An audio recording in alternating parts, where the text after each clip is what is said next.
lovely Maple Grove, Minnesota, and 6footmama.com. This is Still Growing with Jennifer Ebling. Still Growing is a gardening podcast dedicated to helping you and your garden grow. Hi there, everyone, and welcome to Still Growing, and thank you for listening. I'm your host, Jennifer Ebling. Well, today's show is all about tomato varieties with one of the country's leading tomato experts, Craig LeHoullier, the author of Epic Tomatoes. In his book, Epic Tomatoes, you get a chance to have Craig mentor you through the wide world of tomatoes. You learn how to grow and harvest with Craig's experienced advice. He's personally grown over 1,500 varieties of tomatoes. So the book is both practical and also beautiful. That's what really struck me, is how gorgeous this book is. You would not believe the photography.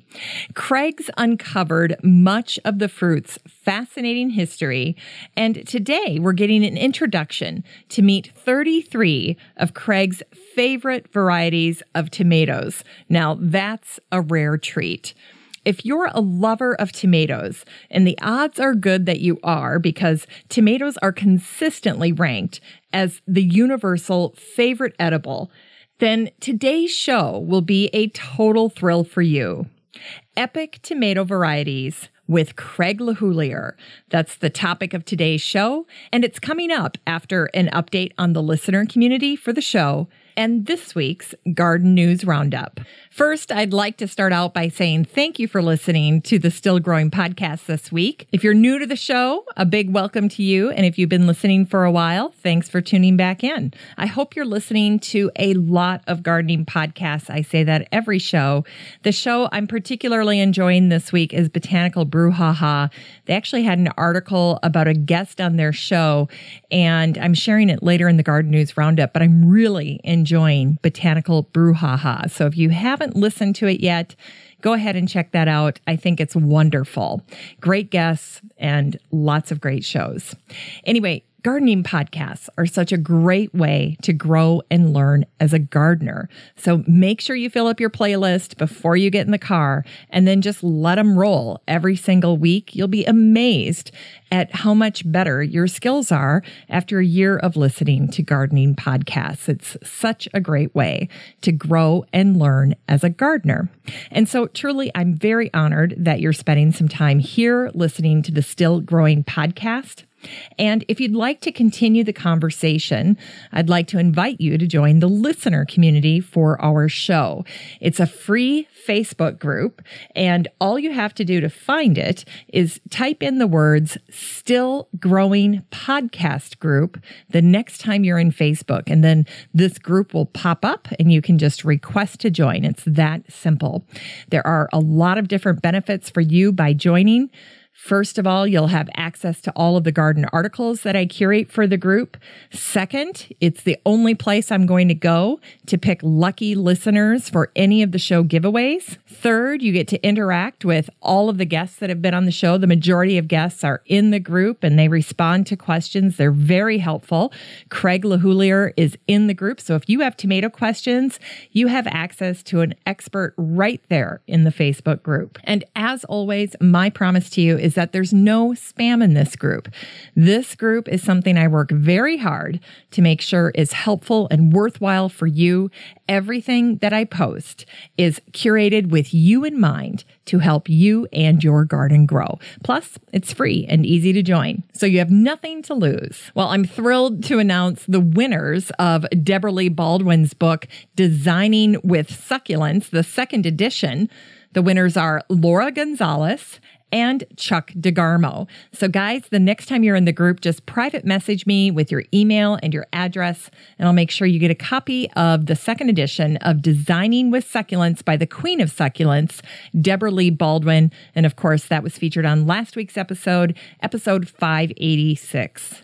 Such a great book. Just gorgeous. You're going to love it. I'd also like to welcome the following new members to our group: Christy Eaton, Carol Valentino, Marissa Marie, Annette Gutierrez and Mary Gray. Of course, they're the authors of the book Potted that we featured back in episode 581. Such a fun episode if you're a DIYer and you want to make your own outdoor containers.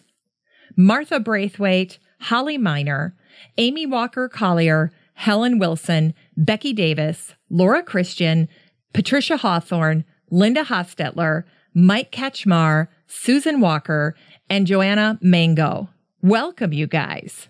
Hot topics in the listener community in the Facebook group this week included some folks who were out buying candles and lanterns for their gardens. Of course, this was after the episode that I did on hygge, the Danish phenomenon of instilling more coziness in your indoor and outdoor spaces. That was featured back in episode 583. And we're really coming into that season of hygge now that October's right around the corner. So if you want to up the coziness factor in your garden, give that episode a listen. Anyway, Sue Luftig went and shared her picture of a fantastic lantern that she got on sale for just $13. I think it came complete with the candle. It's solar. It was just a fantastic steal. So many listeners share pictures and videos from their garden.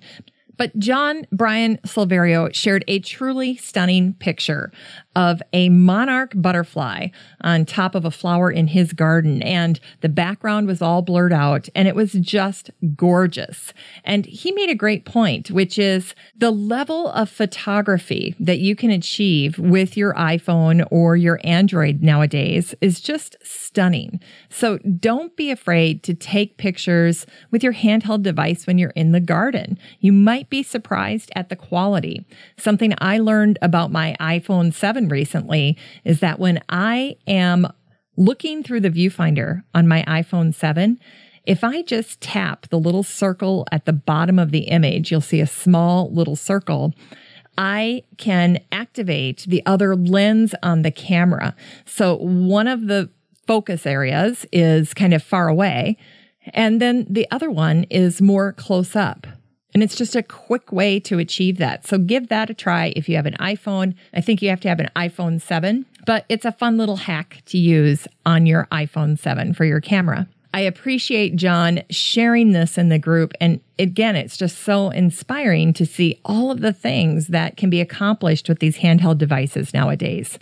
Truly amazing. A special shout out to listener John Ryan, who joined our group. He shared a picture of a rhododendron that just really did not do well in the space where he's at. He was trying to figure out if it's going to come back next year. And my guess is no, John, based on how it looks, because it had turned so brown. And we're not all the way through the summer yet. When he posted this picture, it was mid-September. So I'm not optimistic. And roadies can be very finicky about their space. The other thing I noticed is that this rhododendron is next to a chain link fence, and there's lawn on the other side of it. So you never know if there are chemicals being put on that lawn that can be a factor when you have issues with plant material that's right on that property line. Then I'd also like to give a quick shout out and welcome to Nozomi Aoyama. Welcome to the group, Nozomi. She said, hello, everyone, and thank you, Jennifer, for the quick add to the group. I really feel this group is well taken care of by you. Well, that's the goal, Nozomi, so I'm very happy to see you here, and I hope the group is a place where you can feel supported and find great resources, and a fun place to share your garden story. Don't forget, if you have questions, comments, or suggestions for the show has a phone number. You can contact me at 865-333-GROW or 865-333-4769. Now it's time for the Garden News Roundup. This is a curated group of posts and articles that I've shared over the past week in the listener community in that free Facebook group, the Still Growing podcast group. And it's made up of a dozen different segments. And what's nice about it for you is that you can stay pretty informed about the news in horticulture each week just by listening to this part of the show. And you can easily check out these curated articles and posts for yourself because I share all of it with the listener community in that free Facebook group, the Still Growing podcast group. So if you hear something and you want to read the full article, There's no need to take notes or track down links. Just head on over to the group and join. All right, I'd like to kick things off here with the guest update segment. I have a great post that Peggy Riccio shared. Peggy was back on the show in 577, episode 577, for the Garden Bloggers Fling. And Peg writes articles under a column that's called Peg Plant. And this week, she shared a great post called Drought Tolerant Okra Offers Colorful Pods in the Garden. This was an interesting article because when she was at Rooting DC for Washington, DC last February, she received 6 seeds of African red okra from someone who was talking about preserving seed diversity. She was super curious about it. She planted them later in the season just to see how they would grow. 4 of the 6 germinated, and out of those 4, she managed to get 2 plants. All summer long, she's been watching them grow in her Virginia garden. And the flower is beautiful. Peg wrote, "The flower of the yellow okra flower is similar to hibiscus." So if you'd like to try growing okra in your garden, check that article out in the group for yourself. Kathy Jentz was also a garden blogger who was featured back in the Garden Blogger Fling episodes, and she shared an article that has to do with losing a beloved pet. And of course, Kathy has the wonderful blog Cats in Gardens. So her blog's a little bit of a mixture. It's a garden blog, but it's also a pet blog. So if you like that, check that one out as well. Finally, Martyr Mcdowell, with the Laura Ingalls Wilder book and also All the President's Gardens, shared a post recently about making preserves the way Ma Ingalls or Caroline Ingalls would have with ground cherries. This turned out really great. We actually talked about it over our lunch together when she came to town on her book tour. So just as she was inspired to try to plant ground cherries to have something from her research into the Ingalls gardens, I'm inspired by this as well. So I just might try growing ground cherries next year in my garden. We'll see how that goes. And by the way, in Marta's post, she shares the recipe she used. So if you're interested, you can see that in the group as well.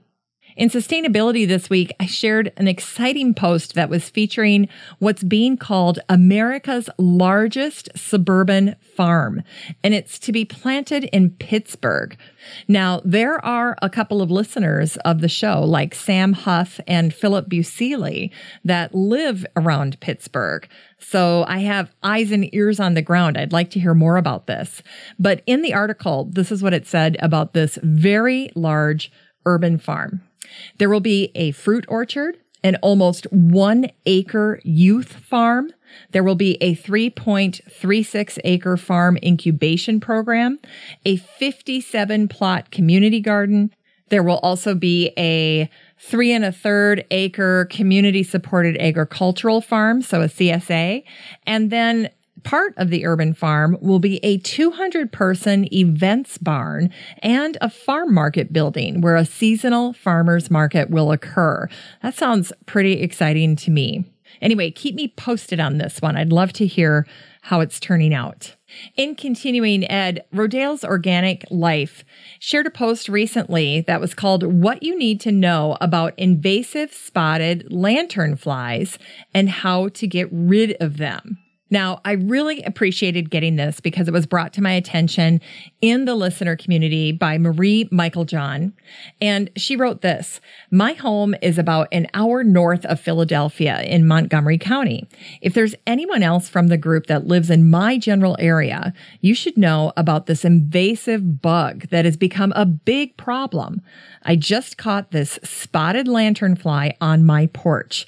These insects are doing major damage to trees and shrubs, including grapes and fruit trees in our area. They were first discovered in 2014 in Berks County, Pennsylvania, and now are in my area. This one was about the size of a quarter, and when you spread the wings open, you can't mistake it with the beautiful red and yellow colors." And then she shared this article. Now, in the image, Marie shows what one of these lantern flies looks like, these spotted lantern flies.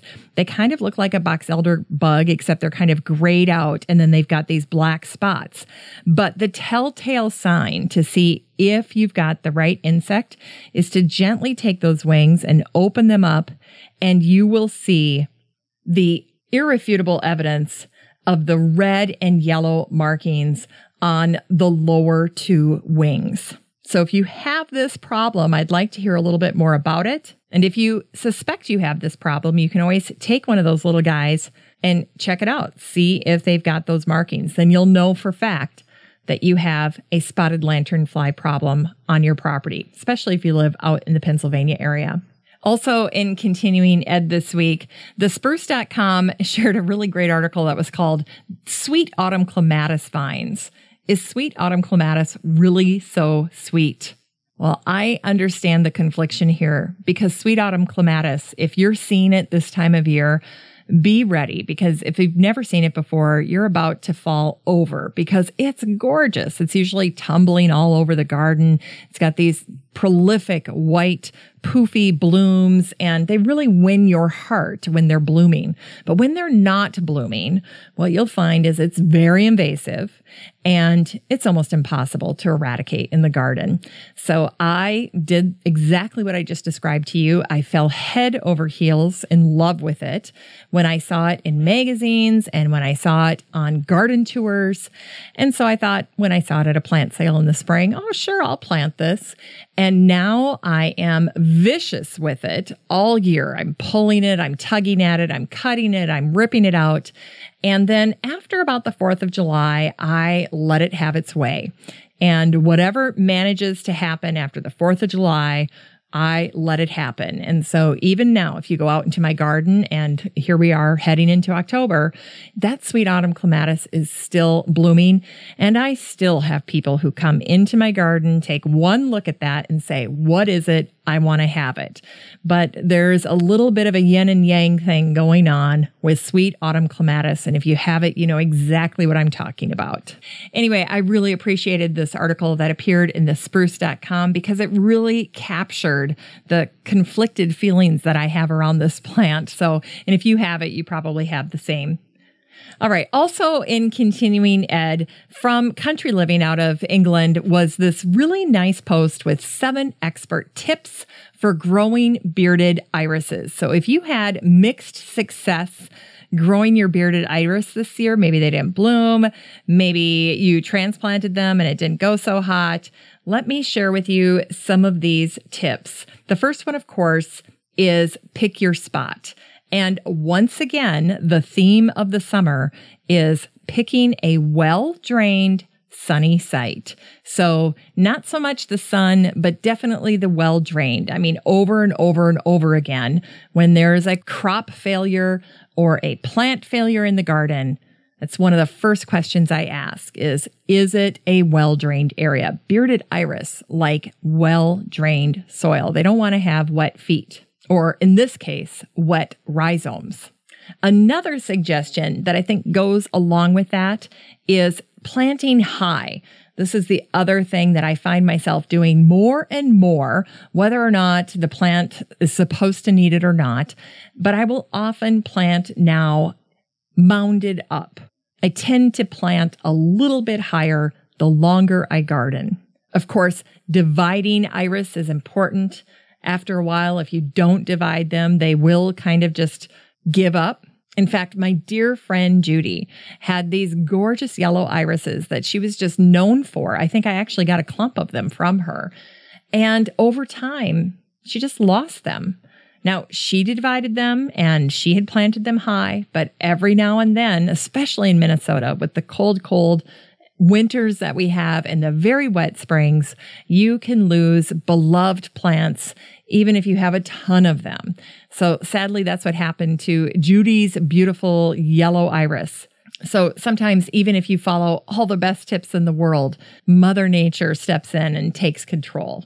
And then in addition to the other tips was this last one here that says, leave out the mulch. And I completely agree with this. Here's what it says. While many perennials love a nutritious mulch in autumn or spring, this is an absolute disaster for bearded iris. Avoid mulching at all costs, as this will rot the rhizome and will kill off your iris plants. In the How to DIY segment was a great post from Garden Up Green, where Carol shares with us how to preserve flowers using silica gel. And all she does here is fill up a small Tupperware bowl with silica, that stuff that you'll see sometimes in purses or shoes, those little packets. Well, you can buy it in bulk. And actually, let me just take a quick peek here. If we jump on Amazon, let's see how much it is. Okay, here you can get the same bag that she uses. You can prime it. Looks like for under $20 from Amazon if you're into this. And basically all you do is you take cuttings of flowers and then you submerge them, you bury them in the silica gel. Now, what Carol does is she kind of tosses the blooms in. She gently covers them, kind of sprinkling them with the gel. And then she puts the lid on the Tupperware container. And she does that for about a week. It just kind of sits there. And Carol says this key piece of information: once the crystals turn pink or almost lavender, the flowers have dried. And the crystals are doing what they do best. They just remove moisture from the flower so that they dry without losing their beautiful appearance. And what a fun way to decorate a table or a tablescape or a mantle using these beautiful cut blooms. I love that idea. Also in the How to DIY segment was something that was shared on Rodale's Organic Life. And it's how to grow hearty and delicious leeks in your garden. This is by Denise Foley.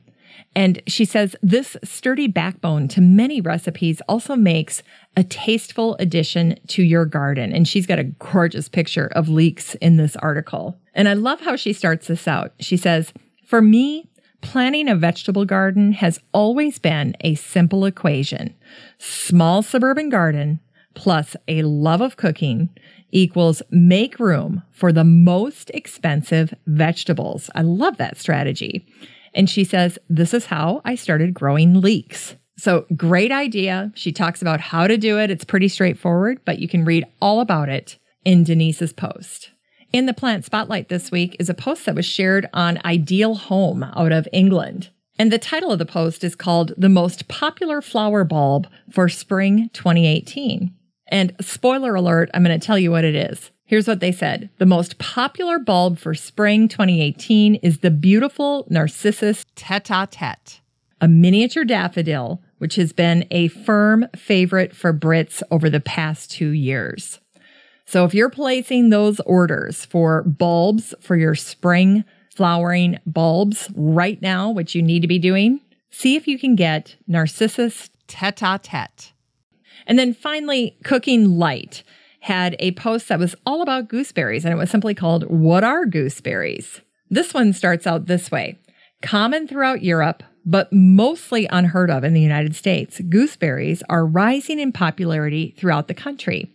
And then they talk about all the wonderful things that you can do with gooseberries, where to find them, and also a little bit about red gooseberries, which are ripe and sweet, but are still a little sour, and then green gooseberries, which are less ripe and more tart. Here in Minnesota, we have an area that's called Gooseberry Falls, and listener Amy Steinhauser wrote in and said, hey, my folks used to go to Gooseberry Falls and pick gooseberries and then come home and make gooseberry jam and gooseberry preserves. So she has lots of childhood memories around gooseberries. Maybe this will inspire her to plant some in her garden this year. Here's a post that I found totally fascinating in the news over the weekend. And the heading of it says, if you come across a bent tree in the forest, start looking around immediately. Well, that's a pretty attention-grabbing headline. And here's the excerpt that explains it all. Native Americans would bend young trees to create permanent trail markers, designating safe paths through rough country and pointing travelers toward water, food, or other landmarks. Over the years, the trees have grown, keeping their original shape, but with their purpose all but forgotten as modern life sprang up around them.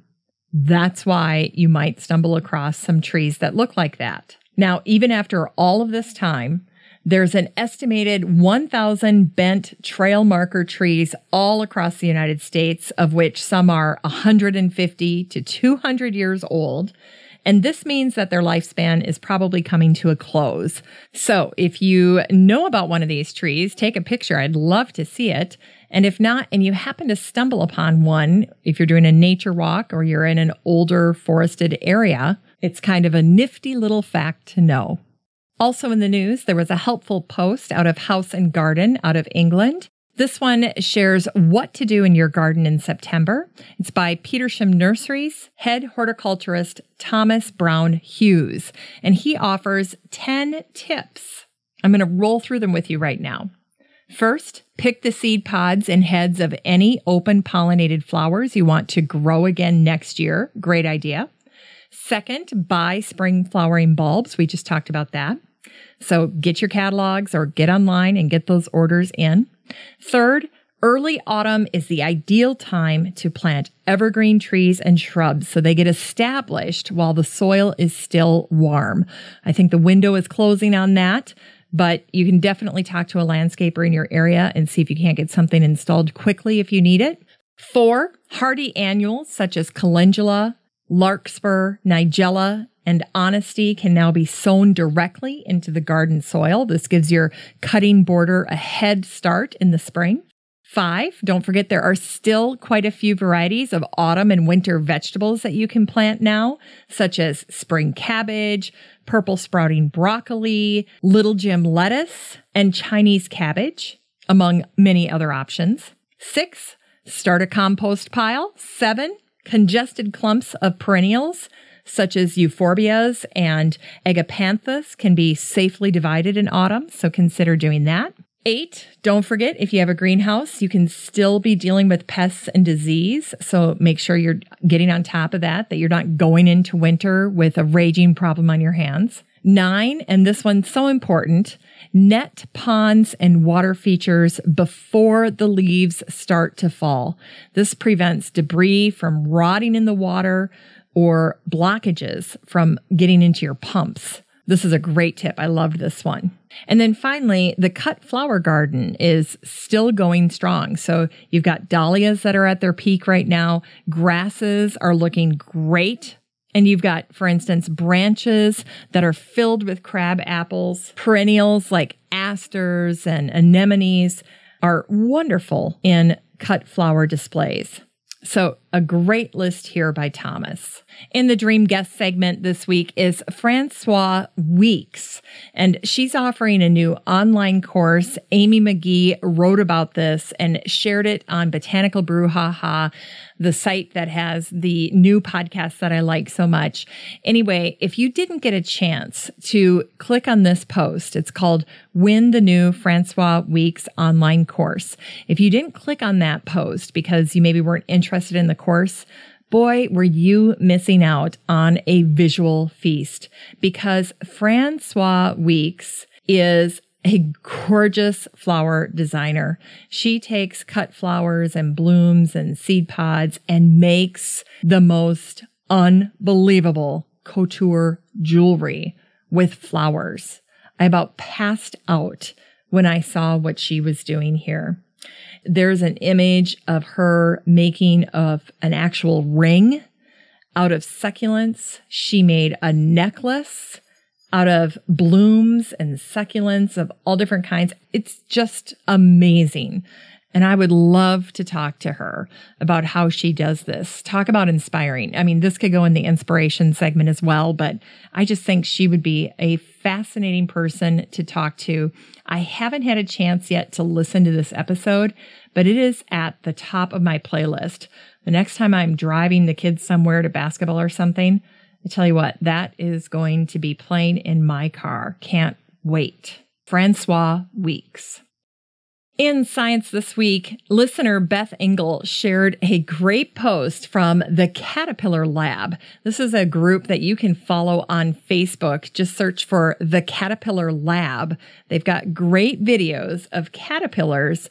And Beth shared this video of these little furry caterpillars, and I immediately thought of Tribbles on the Star Trek episode where Captain Kirk is fighting all these little furry blobs that were called Tribbles.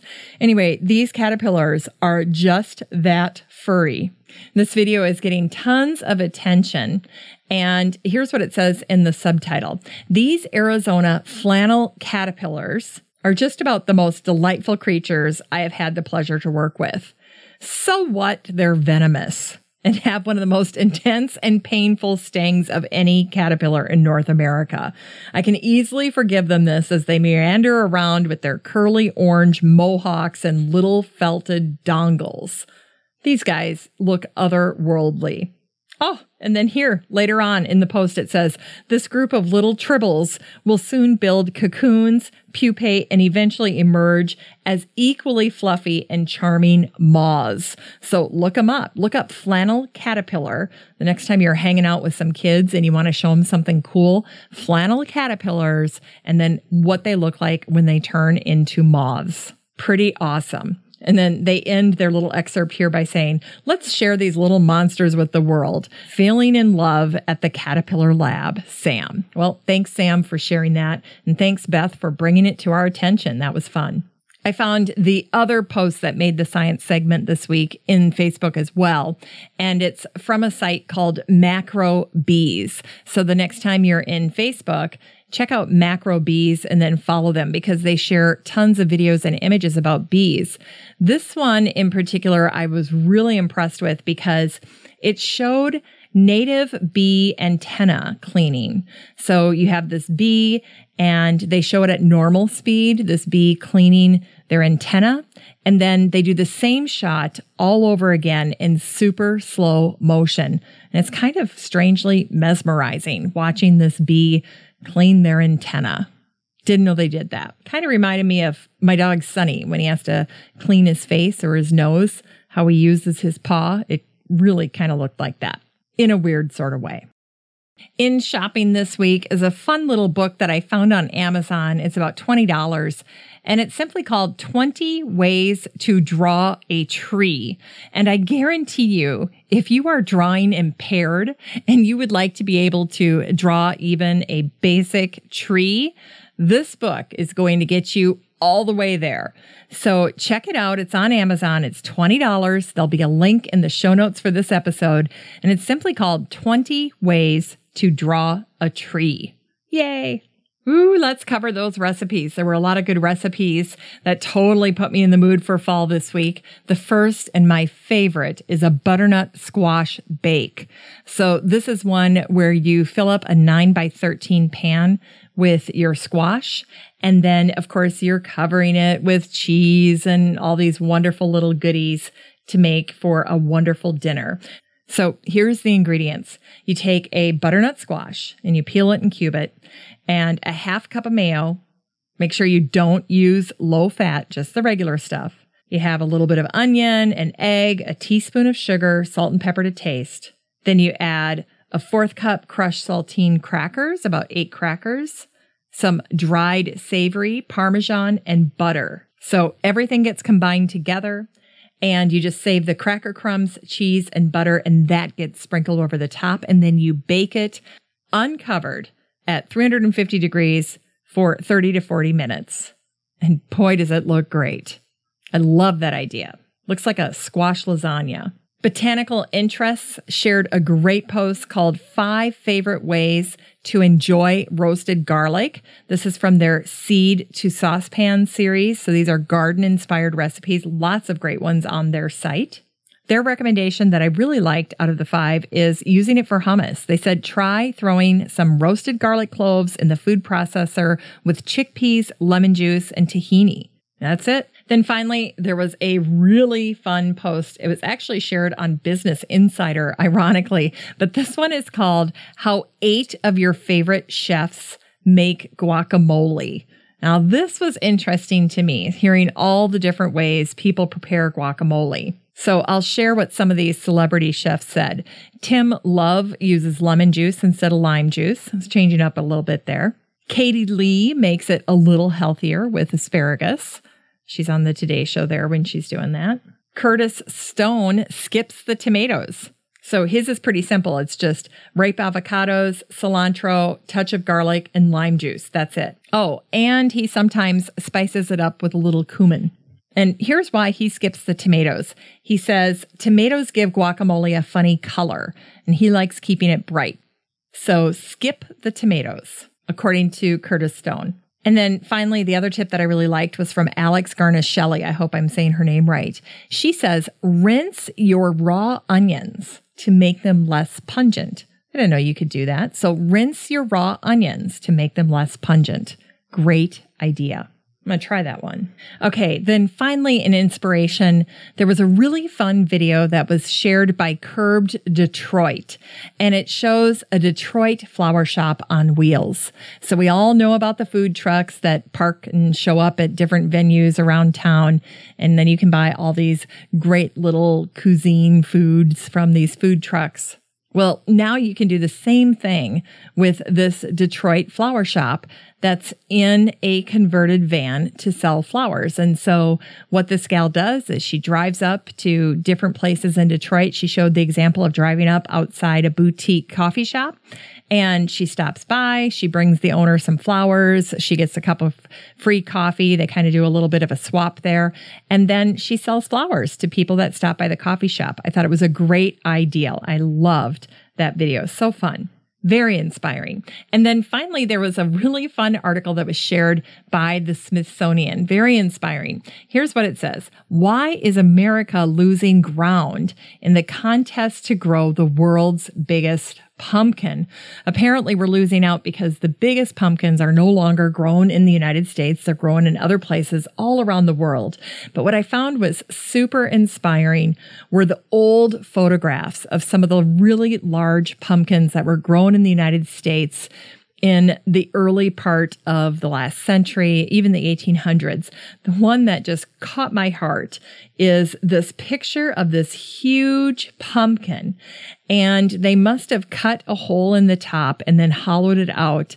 And then they put this little toddler, this little girl, and she's inside the pumpkin, but her arm and her head are kind of sticking out of it. So she looks like a little fairy. She's got her finger in her mouth. And she says, or the caption for the photo is, a photo from an early 20th century magazine shows a child in a giant California pumpkin.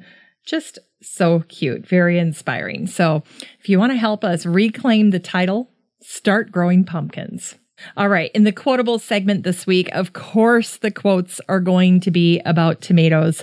In Craig's honor, our guest for today, the author of Epic Tomatoes. And so here are the tomato quotes that I'll share with you in the quotable segment today. The first one's from Katharine Hepburn. My greatest strength is common sense. I'm really a standard brand, like Campbell's tomato soup or Baker's chocolate. Then who can forget this one by Uma Thurman? She said this quote in the movie Pulp Fiction. 3 tomatoes are walking down the street, a papa tomato, a mama tomato, and a little baby tomato. Baby tomato starts lagging behind. Papa tomato gets angry, goes over to the baby tomato, smooshes him, and says, catch up. Here's this one by Sidney Poitier. My father was a tomato farmer. There is the phrase that says he or she worked their fingers to the bone. Well, that's my dad, and he was a very good man. Here's one by Chef Tom Douglas. When I was a kid and my mom made tomato soup, she would cut buttered toast into squares and float them on top of each bowl. Oh my gosh, I love his mother. What a great idea. And here's another quote by Tom Douglas. In my Big Dinners cookbook, I recreated my mother's recipe for crab dip. The creamy dressing for this dip, made with mayo, tomato paste, a touch of honey, sliced chives, lemon juice and zest, horseradish, and Tabasco, is reminiscent of Thousand Island dressing. Love that one. Here's a good one from Alice May Brock of Alice's Restaurant fame. Tomatoes and oregano make it Italian. Wine and tarragon make it French. Sour cream makes it Russian. Lemon and cinnamon make it Greek. Soy sauce makes it Chinese. Garlic makes it good. Andre Simone had this quote in the Concise Encyclopedia of Gastronomy. A cooked tomato is like a cooked oyster. Ruined. And then finally, this one from John Denver from the song Homegrown Tomatoes. It's a song written by Guy Clark. Here are the lyrics. Homegrown tomatoes, homegrown tomatoes. What would life be like without homegrown tomatoes? Only two things that money can't buy. That's true love and homegrown tomatoes. Well, that's the Garden News Roundup for this week's show. Just a reminder, you can get all of these posts with links and bonus content in your Facebook feed. If you join the listener community for the show, the free Facebook group, just search for the Still Growing Podcast group the next time you're in Facebook and request to join. I'd love to meet you in the group. All right, with that, let's transition to the topic of today's show, Epic Tomato Varieties with Craig LeHoullier. Craig's book, Epic Tomatoes, was a 2016 Garden Writers Association Media Awards Gold Medal winner for Best Overall Book. And it's a beautiful book with cover art and graphics that pop, mainly with a chalkboard behind them. So lots of chalkboard graphics. I say they would make any coffee barista weep. You know how they do such a great job of chalkboard art in the coffee shops? Well, they have nothing on Craig's book, Epic Tomatoes. The art is gorgeous. Now, if you're a serious tomato grower, you're going to want to have your own copy of this book. It will become sort of a tomato Bible for you. Ira Wallace of Southern Exposure Seed Exchange said this about Epic Tomatoes. When Craig recommends a variety, we listen. And here's this great compliment from Diane Ott Wheatley, co-founder and vice president of Seed Savers Exchange. Craig LeHoullier has been on a marathon journey with this fruit for 35 years, growing and evaluating thousands of tomatoes. His hands-on knowledge is now entirely accessible in Epic Tomatoes. Craig's a practitioner. He grows thousands of tomatoes, starting them in his garage every single year. Craig's book, Epic Tomatoes, is the culmination of decades of a passion for collecting, researching, and growing hundreds of varieties of tomatoes. Craig lives in Raleigh, North Carolina with his wife, Susan, which is why his email is NC Tomato Man for North Carolina Tomato Man. Craig's passion for tomatoes exploded after joining the Seed Savers Exchange back in 1986. And all of his gardens since then have focused on open-pollinated, non-hybrid varieties in a wide range of colors, sizes, and flavors. Craig is responsible for naming, developing, and introducing many varieties of tomatoes such as Cherokee Purple and Lucky Cross, and has been co-leading a unique all-volunteer project to create new dwarf growing varieties. This project is responsible for 25 new tomatoes that are available through a variety of seed companies, particularly valuable for space-constrained gardeners who wish to grow wonderful tomatoes on decks or patios. Craig is the tomato advisor for Seed Savers Exchange. In the last 30 years, he has trialed more than 1,200 tomato varieties and has introduced more than 100 varieties to the trade. He lectures widely, and today we get him all to ourselves. So get out your garden journal, and at the top of the page, I want you to write 2018 Tomato Wish List.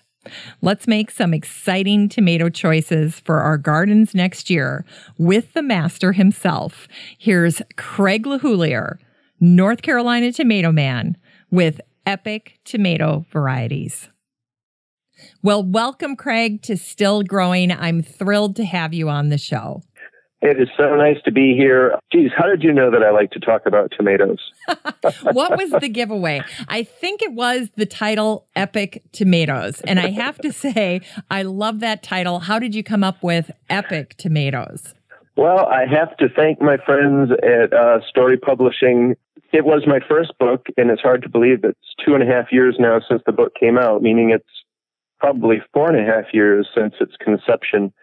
And it was magic. And it's amazing to me that you can sit at a laptop and crank out 90,000 words, and they send photographers to your house, and you know that you've got all these pretty tomatoes they're photographing, and you send it off. And then lo and behold, one day it's a cold December day, and you look out and there's this little package sitting on the porch, and you open it up and this book arrives. So I knew a few months before that they had chosen Epic Tomatoes, and you know, you have to warm up to book titles. And I've had a few comments saying, well, is that kind of egotistical to think that you know which tomatoes are epic? And then I thought, well, really, what does epic mean? It means noteworthy. It means important. It means something that stands out. And to tell you the truth, a lot of the tomatoes in that book, it's not only my opinion, but they're epic in terms of their historical importance, their excellence, their beauty, their diversity. So I grew to accept and to love the title Epic Tomatoes, but I really had nothing to do with titling the book. And I was also going to add the crowd appeal, because is there any vegetable more universally loved than the tomato? I feel very, very fortunate that the vegetable gods have chosen me to be one of the people who represents the tomato. And I've shared this story with quite a few people, but so many people have sent me their wonderful, beloved, valued tomatoes over the years that I am not sure that I had any choice in this matter at all. I think this is the case where the crop picks the victim. And I do feel extremely fortunate that this vegetable of such great nostalgia. You know, when we think of a tomato, a lot of us are reminded of our grandparents or our parents and Sunday drives to go to a farm stand to pick up some tomatoes, and our parents pick them out really carefully and they put them in the brown paper bag, and we come home and we have a cookout and those tomatoes get sliced and put on burgers or whatever. So I actually think you could pick out any tomato lover in the country, and they would, or any gardener in fact, and they would have some kind of a special relationship with the tomato as a signpost of summer, something they anticipate the most. So yeah, I am quite pleased that the book's title is not Epic Kohlrabi, to tell you the truth. I love that. And I have to ask you too, because I love books. I'm a book collector, and I love looking through how the books are laid out. And one thing that I noticed, and I don't know if anybody's ever talked to you about this, but most people associate the color red with tomatoes. And the tomato on the cover of your book is a yellow tomato. So what tomatoes on the cover of your book, and can you tell us about it? You know, I am so delighted that you asked about that, because in the 2.5 years I've spoken to people about the book, no one has ever asked that particular question. And I have to admit, total surprise when I started seeing some of the mock-up designs and they picked the tomato Green Giant to be on the cover of the book, which has that pale yellow-green color. And if you were to cut that tomato open, it would be emerald green inside, but it would taste like the best red tomato you've ever eaten. So I have to think that there's a few elements of distinctiveness that Story must have chosen. I think the chalkboard covering, the design, the black background color, and that green tomato, they wanted to make the book pop. And again, you know, when you write a book on tomatoes, you think of previous gardening books, and I'm thinking, well, are they going to have a picture of me smiling with a tomato in my garden, or a picture of my tomatoes? I actually think they picked the perfect cover, and I have to really thank Carolyn Eckert at Story and her crew for coming up with a design, many people ask or comment on the uniqueness of the design and how much they like how the cover looks. But you were the first person that asked why a green tomato on the cover. And the other perfect thing about that question is it also indicates that people in America who we're taught to eat with our eyes, we're taught to eat based on what we find in grocery stores, but we've moved the goalposts now, and we have accepted that a tomato of any possible color can wind up in our garden or on our plate, and we will just devour it with great gusto. So there's a long answer to a very short question for you. I'm so glad that you touched on the design of the book, because as we all know, you can write a wonderful book, but if it's not attractive to consumers, it's really hard to get that mass appeal. And people do comment about this book. As I was mentioning to people, yeah, I'm talking to Craig, author of Epic Tomatoes. They would say, oh, I love that book. It's so pretty. And I was talking to a friend last night, and I said, the pictures in this book, what I kept thinking about over and over and over again is that if you framed some of these images from your book and sold them as interior art for the kitchen or the dining room, I think they would be a hit. They're absolutely gorgeous. Again, thanks to the credit for the photographers and the design, but I have to tell you a story about that. Well, maybe two stories. So when you write a book, you think, well, there are going to be words that you're going to come up with. And to tell you the truth, Epic Tomatoes has been brewing, not titled Epic Tomatoes, but I became involved in the Seed Savers Exchange in 1986 and developed this passion for tomatoes, and with passion comes knowledge. So my wonderful wife, who is Sue of Dwarf Sweet Sue fame, one of my favorite dwarf tomatoes, we can talk about that at another point. She has been on me kindly, but for years to write my book on tomatoes. And her comment was, you're giving all this information away. So it was time to write the book. So I thought, okay, sit down. All this knowledge is in there. It kind of screamed out onto the laptop. The book writing process was enjoyable.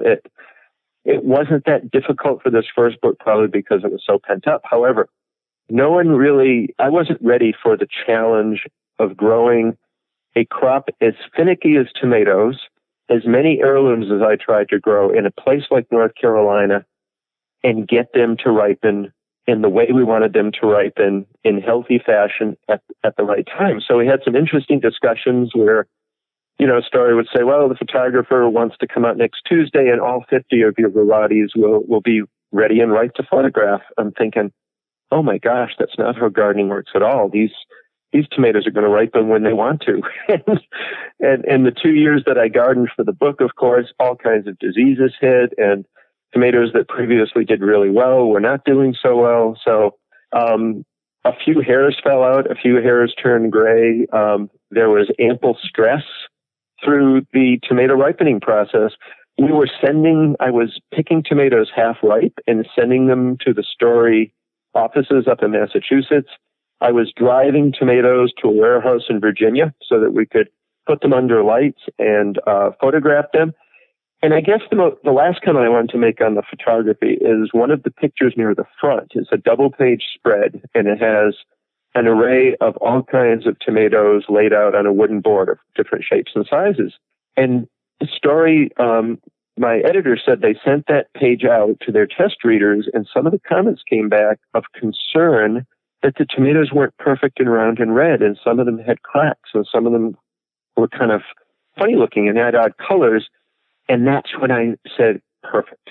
If I'm going to write a gardening book, it has to be a book that is going to touch people of every gardening expertise level. If people are going to grow tomatoes, they need to realize they are not going to look like a photoshopped picture in a seed catalog or a magazine. Some of them are going to be cracked and funny looking and creased and folded and cat-faced. And that's okay. We're growing tomatoes with personality, with distinction, with incredible histories and stories behind them. And I was most pleased, perhaps, about the picture that the test readers had the most questions about. So how's that for irony? And what I find interesting about it is that is the very first image that I saw, that 2-page spread with all of those tomatoes kind of lined up like Skittles, like taste the rainbow, right? Because they're all colors here. And it's kind of, the shades, the hues kind of drop down from red down to yellow. And I thought, if this was a poster, I would totally buy it and hang it in my kitchen. That's how much I loved this 2-page spread. Well, about a 3-hour photo shoot, because so I had all these tomatoes with me, and only I knew what the variety names were, and there were some little slips of paper for some that looked the same. And I believe in truth in advertising. I don't believe in substituting a different pink tomato for Brandywine just because Brandywine didn't ripen, but a German Johnson did. So we laid these all on a board. We placed all the little stickers. They got the light right. They had to do photographs, and they had to go in, and we had to remove all the little tags, and they had to reshoot, and then they had the little tags on a chart so that they could photograph that. So, the simplest little photograph in a book can take hours. And, and so I got to do some video, the last few years with Joe Lample for a spot on Growing a Greener World. Between the book and photography and between the video with Joe, I have to say that I am happy that I am the person that writes the words, because I don't have the incredible patience and talent for people that can create beautiful photographs and beautiful video. It's just an incredibly underrated, underappreciated skill. And I think I fully appreciate it, having gone through this process. I know that you and I talked in the pre-chat, and you said that it took 2 photographers and thousands of images to get this book together. And I know you might not know the answer to this question since you're the writer and not the photographer expert, but I have got to know, because this is driving me crazy. How did they incorporate the shadows of the tomatoes on so many of these images? So in other words, for people listening, in Craig's book are all these amazing pictures of, hundreds of tomatoes. And then if they're doing just an individual shot of these gorgeously shined up tomatoes, there's no water spots. They look fantastic, even if they're cracked or a little bit imperfect. That's not the point. They look fantastic. They look show ready. But how did they get the shadows? Do you know how they did that? Yeah, I didn't see them do it, but those shadows were all done in the photography room up in Story Publishing's offices in Massachusetts. And all of those were taken by they were taken by the photographers there from tomatoes I either sent up or get this. The other thing I did in the spring is I had extra plants of all of my favorite varieties. So I was shipping plants to other people who worked for Story Publishing. They were all planting them in their gardens as fail-safes. So we had so many different redundancies built in. So if they weren't ripening in time in my yard, then I could let them ripen later and I would ship them up. Or some of my seedling customers, I was driving all over Raleigh to get tomatoes from their garden to ship up, or I was transporting them to a photographer's place in Richmond, Virginia, or Story was getting them from their other employees, from the gardens, from the plants that I grew. So there were some Excel spreadsheets. There were lots of phone calls. There were project plans built around this. And but nature always holds the trump card. And, best laid plans of mice and men. How many different sayings can we come up with? But the tomatoes ripen when they want to ripen. And some of them were really, really touch and go. And, but, in retrospect, that was a lot of fun as well, because, even though it stresses you out at the time, it doesn't do you in. You recover from it. Now I can look back at it fondly as one of the more fun parts of it, in that you're working so hard to create your favorite varieties just for this purpose. And it means that sometimes in gardening, serendipity, you can get better results if you're not absolutely planning every second for things to guarantee success on a particular date, because nature will always throw a curveball at you. and things will happen when they're meant to happen, not necessarily when you plan them to happen. I love that point.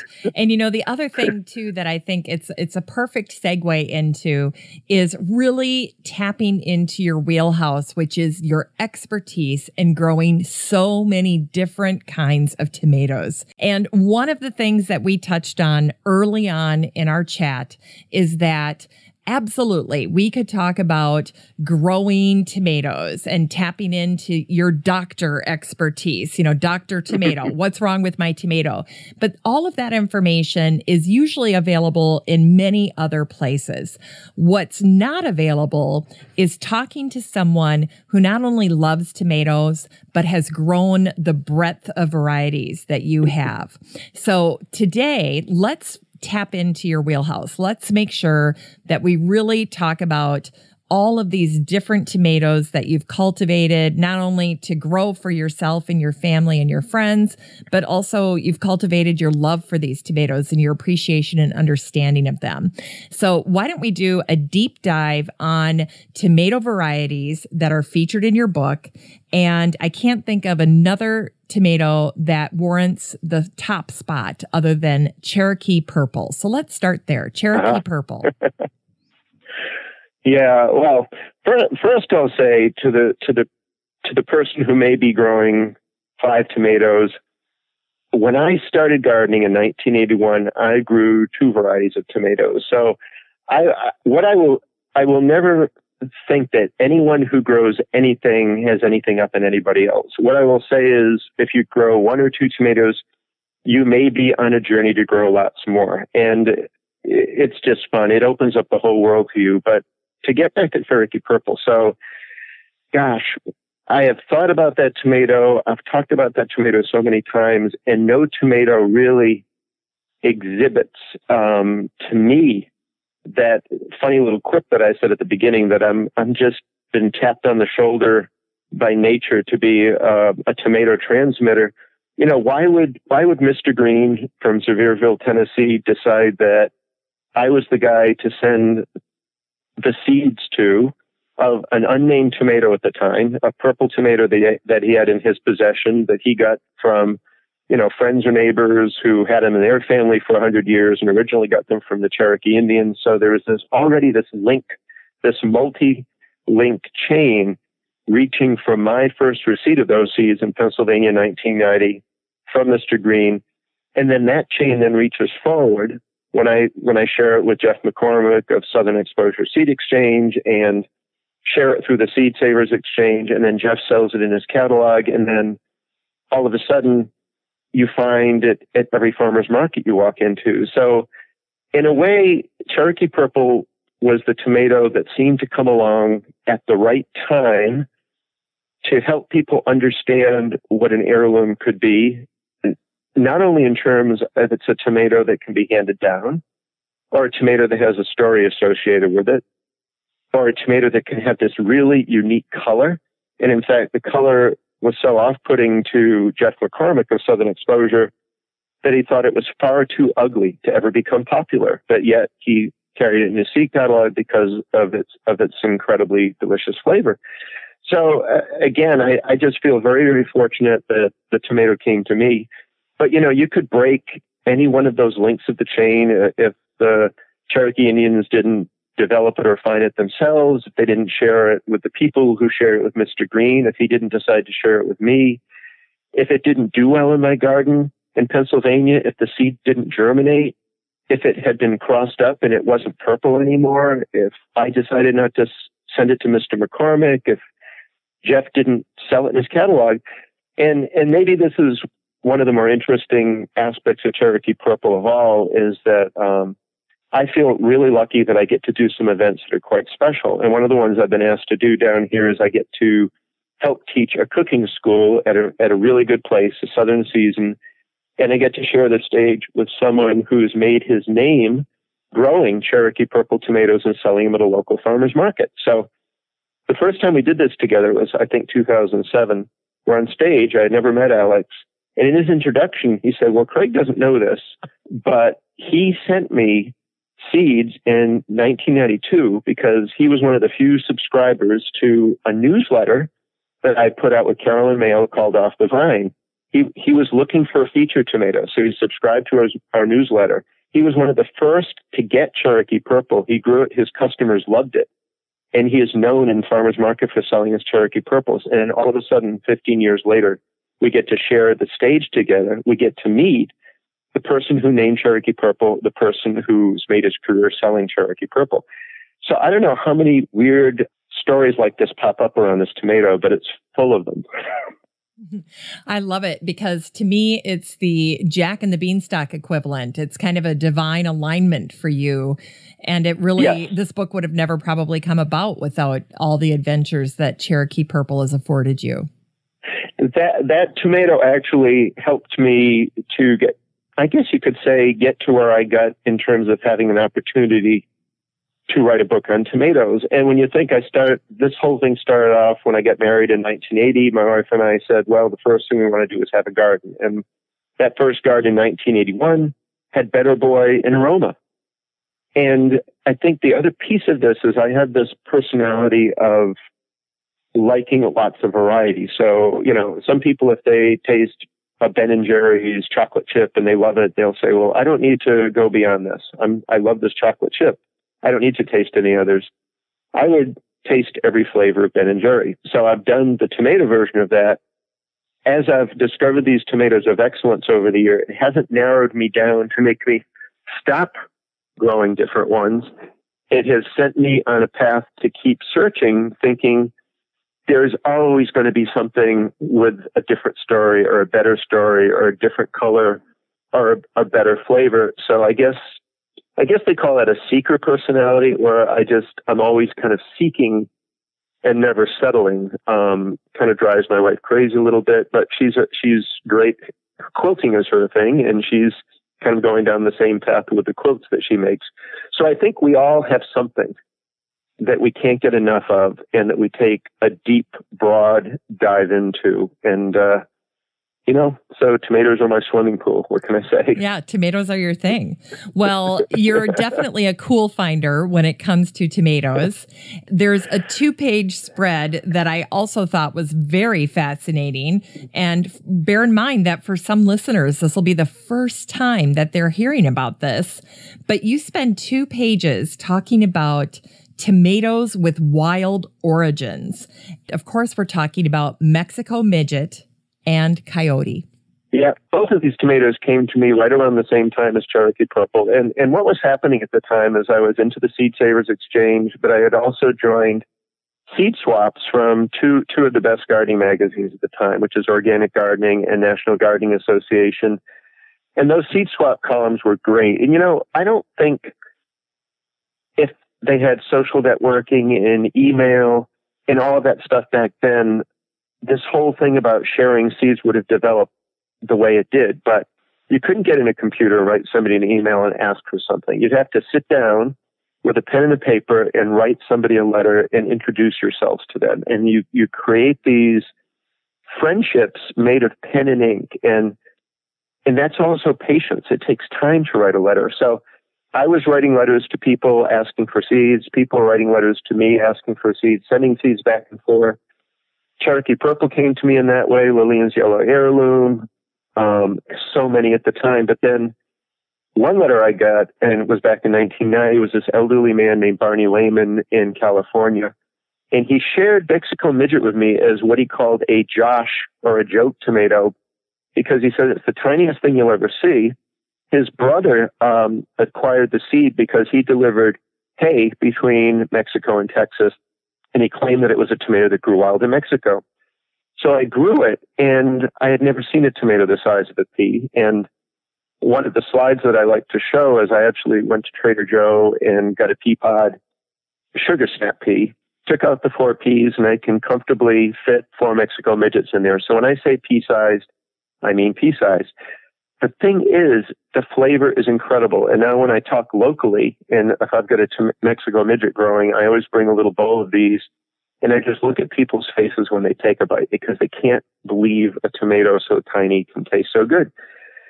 So I think that if you look at a Mexico midget, you're probably looking at perhaps the ancestral tomato the tomato that started it all thousands of years ago on the coast of South America that made its way to Central America. And then through mutations and crosses and just time, the people there worked it up into the larger tomatoes, and then it made its way to Spain and made its way through Europe. But Mexico Midget's a particular tomato that's very hard to germinate. It's the only one in my collection that doesn't germinate the same way that other tomatoes do. The best way to get them to grow is grow it in a pot, let some drop in, leave the pot outside all winter long, and then look in that pot when it starts warming up, and all of your little Mexico Midget seedlings will start germinating. So it almost seems like it needs a layering or a freezing or some type of a variable frost freeze, dry, wet, something to wake it up. If I send seeds to people, it takes them sometimes 2 months to germinate using the standard method. But people around Raleigh, when I sell my seedlings, if I didn't sell 3 plants, Cherokee Purple, Sun Gold, or Mexico Midget, I would disappoint almost all of my customers, because that is where their primary addictions, local addictions, seem to lie. Coyote, I would call a white version of it. It's about the same tiny size.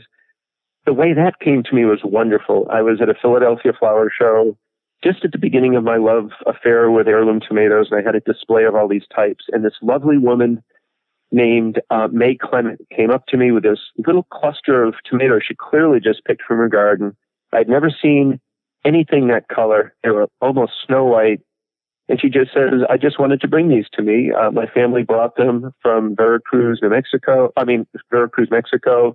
They call them tomatoes, silvestre, amaryllis, or coyote.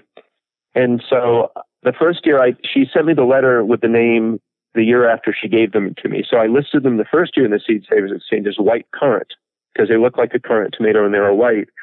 But anybody who sees the tomato white currant, it is the same as coyote. And I corrected that the second year. It is a love-hate tomato.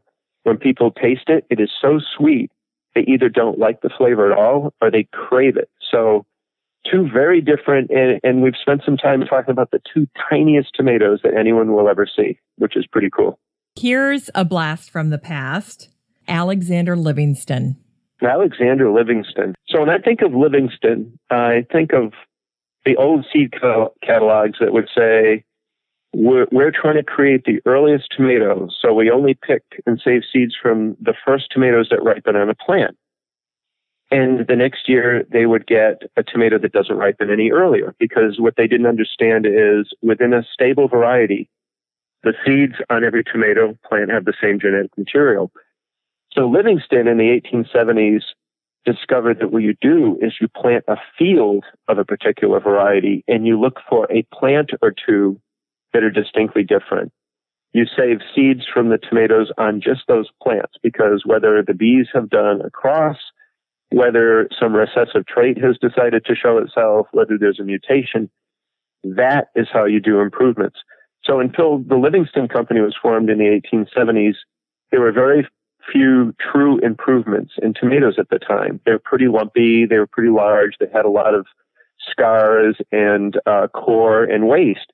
And Livingston, using his single plant selection methodology, understood tomato breeding, and he was using selections and growing big fields and just finding something that was different and wonderful. And he'd plant a field of that and cull out all the ones that didn't meet his standard. So between 1870 and about 1920, he put out somewhere around 30 or more tomatoes that were the first truly improved varieties. And, the thing is, they didn't look like the heirlooms that we crave today. What they were looking for back then, because you think a lot of people gardened in the late 1800s, early 1900s to preserve. They wanted a good canning tomato. They wanted a tomato that wasn't blemished or cracked that would keep. So when you do grow a lot of Livingston varieties, if you're familiar with the big, lumpy, colorful heirlooms, you might be disappointed and think, these just look like smaller supermarket tomatoes. The flavor is there. It's just that we've come full circle.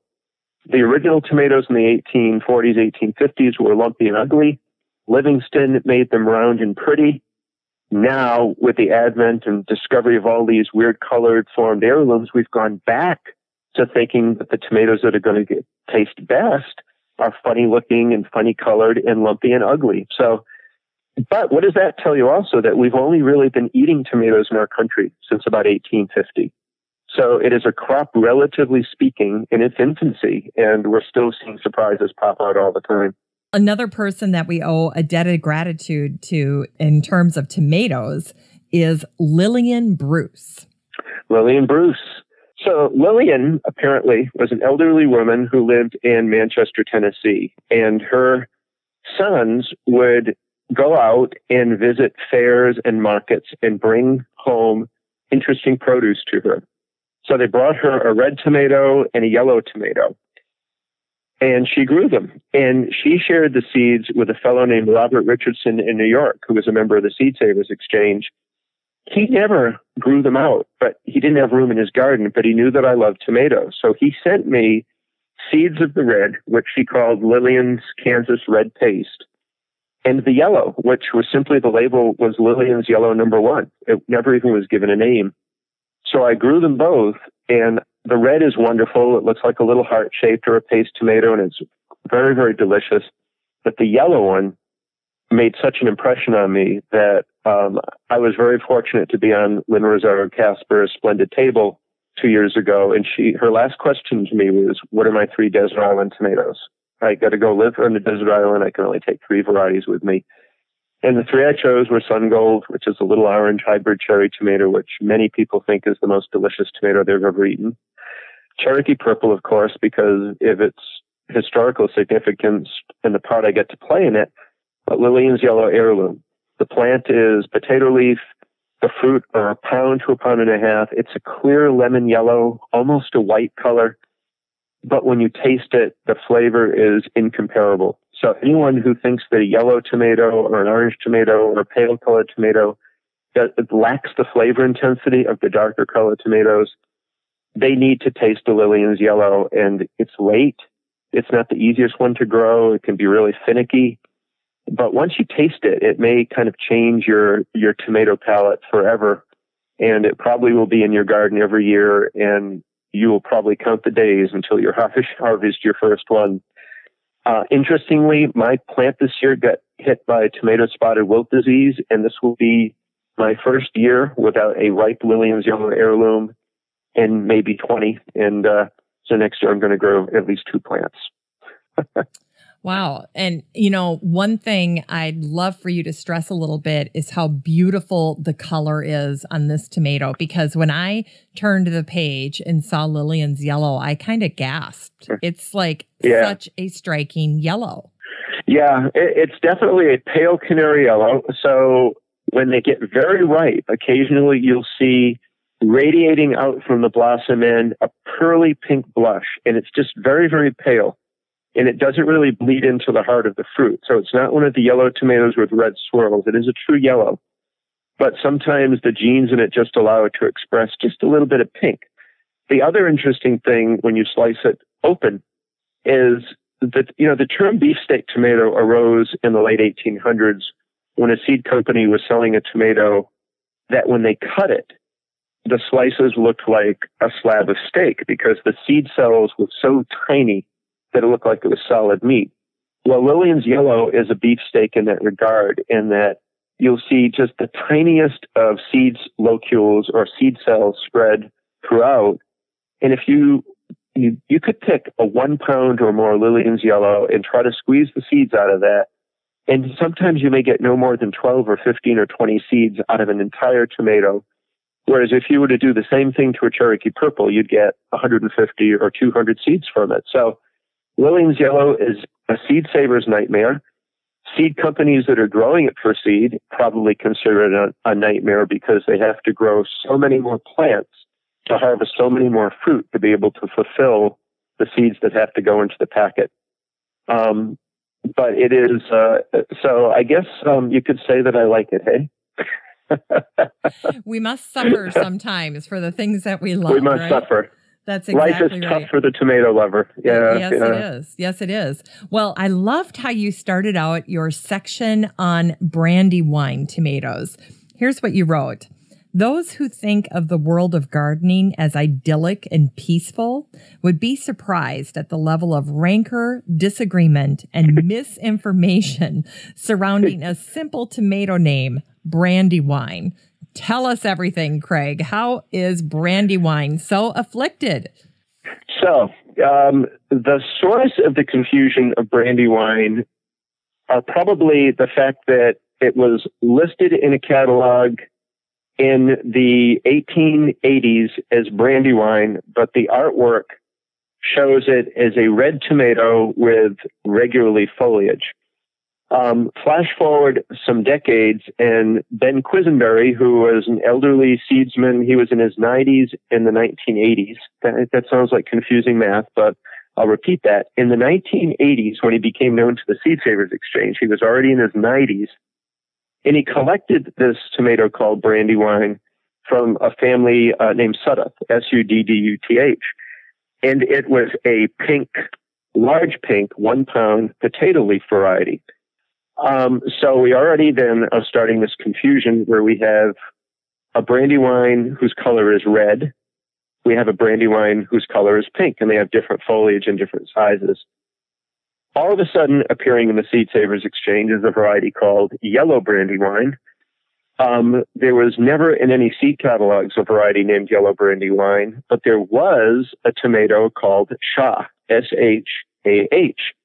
Shah was described as, now this is where it gets really fun, a mutation of its sister tomato, Mikado. Now, Mikado was a large pink potato leaf variety that fits the description of Brandywine. So there is no way we can ever unravel all of this because we don't actually have seeds from the 1880s any longer that we could go back and DNA test to find out. But the lesson of Brandywine and synonyms and renamings really strikes at the heart of one of the confusing things about heirloom tomatoes, in that if you were a member of the Seed Savers Exchange right now and got their annual yearbook, you could choose over 10,000, and that is 1,000 different named tomatoes to grow. Now, we know, we almost certainly know, those of us who have grown a lot of them, and some of the comparison studies that have been done in the literature, there probably are not over 10,000 unique tomatoes. But what happens through the years, let's say there's a tomato called, we'll use that variety, Brandywine. We got Brandywine, the family's been growing it for 10 or 20 years. They give it to another family and somebody tries it and they say, that's a great tomato. That's my favorite. Well, Uncle Charlie just ate that tomato. And somebody says, what tomato is that? That's Uncle Charlie's favorite. Brandywine has now picked up a second name, and it gets passed on to people as Uncle Charlie's favorite. Uncle Charlie's favorite through the years gets grown. Maybe that's called Joe's Delight somewhere down the line. So with a lot of tomato varieties, certainly through the years, different names have been associated with them. Now, there's nothing we can do to untangle that. We have to keep the history of any given variety attached to it to avoid confusion. But if somebody wanted to spend a lot of money and do DNA testing, we could probably unravel some of the tomatoes in various collections and find out that some of them that had very different names were probably the same tomato. They just picked up a different one. Brandywine may be one of the extreme cases where it may be no more than 2 or 3 tomatoes, but through the years, there's maybe 5, 6, 7, maybe as many as 10 different names associated with it. However, that shouldn't obscure the fact that if people get Brandywine, the big, pink, delicious potato leaf variety, and grow it well, they could be eating the best tomato they will ever eat in their entire life. It is potentially that wonderful.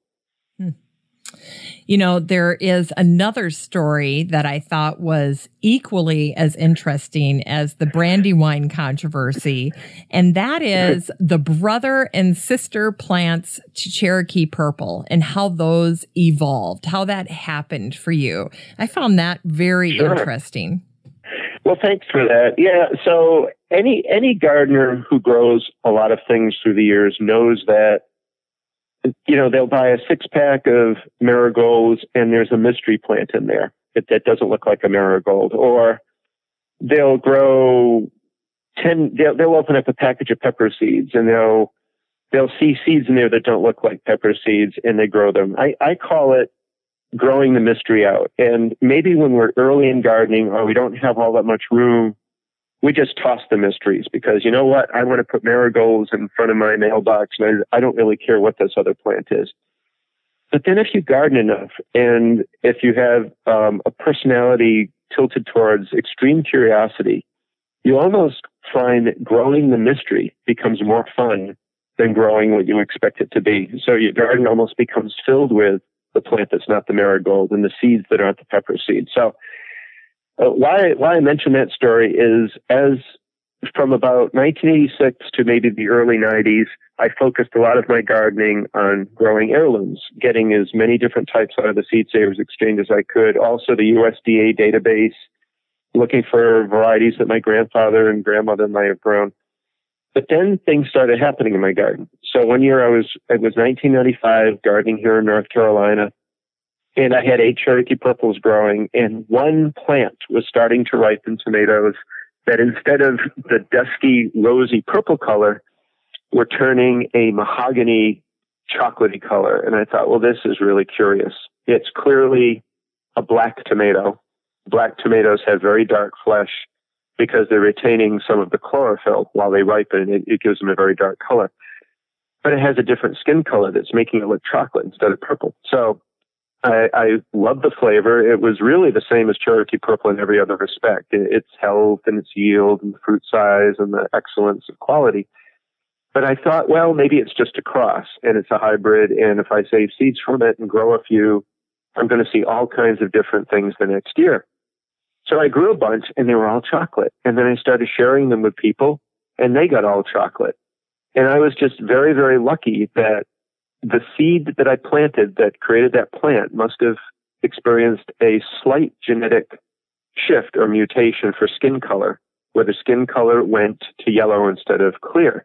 That carried through and became a stable new variety. And the first year I had it, I just called it Cherokee Brick Red Cross because I thought it was a cross. But then once it proved to maintain its chocolate coloring, it's now Cherokee Chocolate. And, I grow all 3 every year, Cherokee Purple, Chocolate, and Green, and I love them all. So Cherokee Chocolate, then, I grew a whole bunch of those a few years later, like I always like to, in one plant.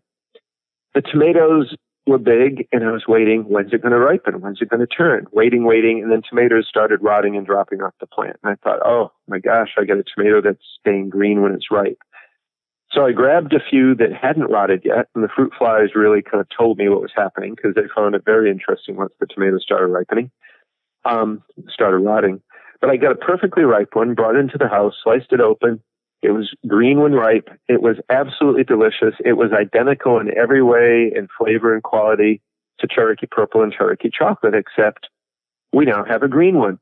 Saved seeds from it, shared them with people, always grew green, always grew delicious. So it seems as if we either have a cross that, because it involved a recessive trait, stabilized very, very quickly, or it is a flesh color mutation. The skin stayed yellow like in Cherokee Chocolate, but now the flesh went from red to green. I'm not as interested in knowing exactly how it formed, except that we have a third Cherokee tomato that shares the flavor and the high yields and the good disease tolerance.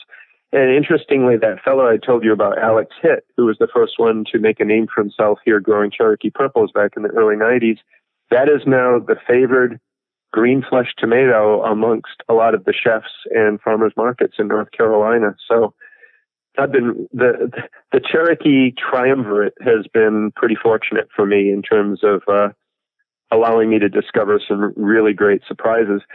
Now, I don't call Cherokee Chocolate and Cherokee Green heirlooms yet because they're less than 20 years old. I actually call them tomorrow's heirlooms because they're not hybrids. They can be grown through from saved seed. And I think that if my daughters and their kids are still growing them and loving them in 30 or 40 or 50 years, then maybe I'll allow them to be called heirlooms, because to me then they've stood the test of time that really to me defines an heirloom, something that's loved, it's handed down, it's cherished. And so it becomes something that people then give other people as a gift because they find value in it. Well, that's the perfect segue to this next one that's very beloved, and I think people are somewhat familiar with the story, and it's Mullins Mortgage Lifter. Yeah. So Mullins Mortgage Lifter, back in that same time span again, 1988, 1989, 1990, when I was making all my gardening friends, one of the letters I got was fascinating, and it was from a woman named Charlotte Mullins from West Virginia. And she was a tomato collector. And so her first letter to me was a list of all of the varieties she had. And I sent her a list of the varieties I had. And we did a lot of swapping of our collections at the time. But one of the ones she sent me was her family's special selection of the Mortgage Lifter tomato. So Mortgage Lifter actually dates from the late 1920s, early 1930s, and the story is really one of the best known stories amongst heirloom aficionados. In fact, you know, the whole goal for me of why I like to do what I do is to get people to garden, and the most important target audience is young people.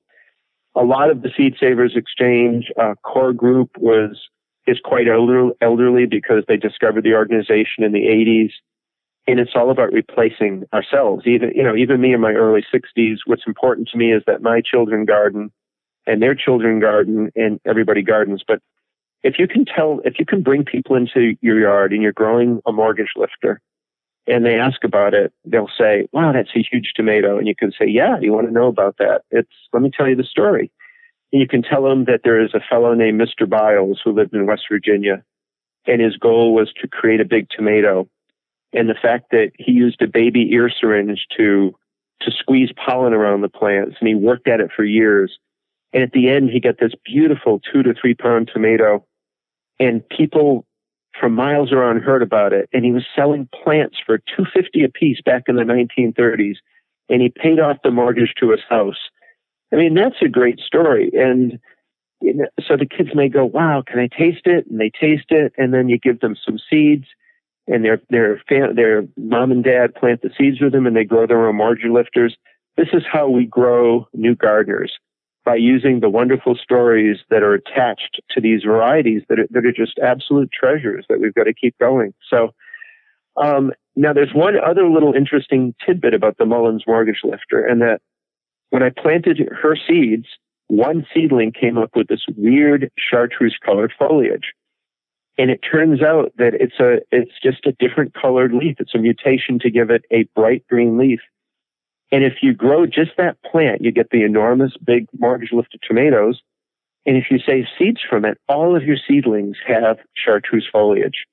But if you just go back to her regular Mortgage Lifter and save seeds from it, out of every 20 seeds, you will always get one that has the chartreuse foliage. So, you know, I know this is where I take the hobby that I'm into details that are almost at a crazy level. But I love the fact that you can notice that if something happens, you find something rare, and then you can do something with that rare thing, like develop tomatoes that have different color foliage, I'm using that chartreuse foliage tomato as a breeding partner for some of our dwarf tomatoes, so that we can start creating some of our new dwarf tomatoes with a different colored leaf, chartreuse foliage. So it all connects. So this is going to sound to your listeners like a whole bunch of different stories, but there's really only one overriding story above it, and it's just a love of gardening. And maybe associated with that, it's a love of sharing and teaching and helping people to experience just as much joy as I do this. It also speaks to the importance of being a patient gardener. When I was researching this echinacea episode that I did a while back, I had read the story of an echinacea grower in Holland that had seen something funny going on with the echinacea in his field, and he threw them all out. He thought they had a blight or a disease. In reality, it was a mutation, and it took him over a decade to see that same mutation present itself And when it did the second time around, I mean, he was just jumping for joy because, you know, the plant gods smiled on him, and here it was again. And now he knew what to do with it. And it seems like you have maybe more patience or maybe more curiosity than many growers if you kind of let these things evolve and you're testing and you're experimenting somewhat. Is this natural for you? So this maybe is one of the things that make me a little, I'll call it weird, odd. You know, I think they describe people sometimes as right brain, left brain. So people are either detail oriented or task focused, or they're into the appearance things, the nuances, the aesthetics. And so my training, so my PhD is in chemistry. So I went through the whole rigmarole of learning the scientific method and how to do projects.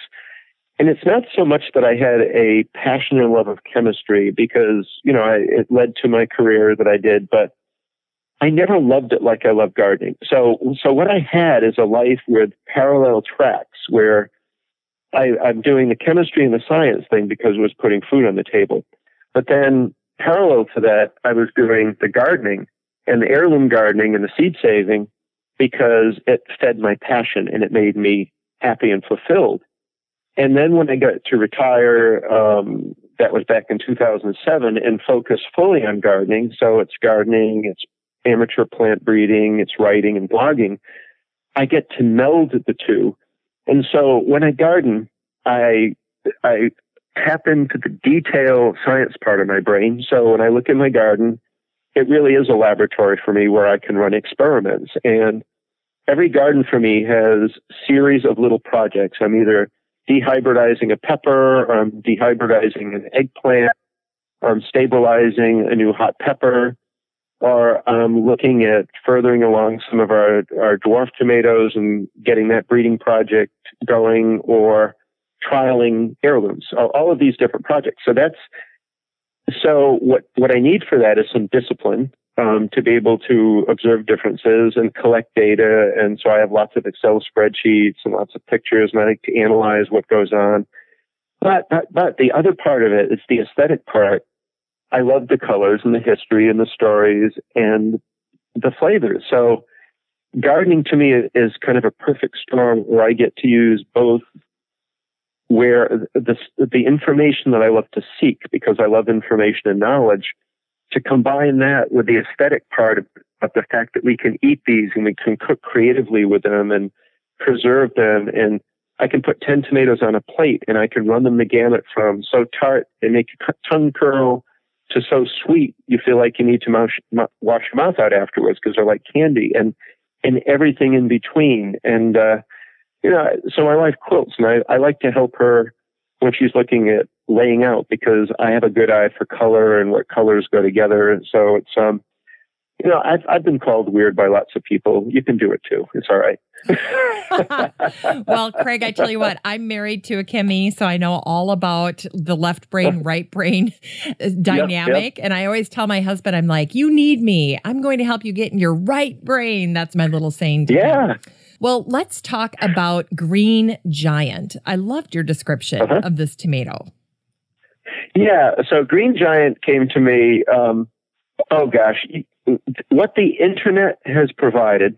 So, you know, when we think about how gardening has evolved over the years, the internet really came into play in the early 2000s, when all of a sudden we've got discussion groups where you can find groups of people and gather around a tomato. Garden Web is a good one. Tomatoville is the one I'm on now, but you know, Baker Creek had one with I Dig Your Garden, and it's so you can have different folders. You know, all the pepper nuts can gather, all the tomato nuts can gather, but you get to meet people. And one of the people I got to meet, and we've shared seeds back and forth, was a fellow named Reinhard Kraft, and he gardens in Germany, and he also is a tomato-holic.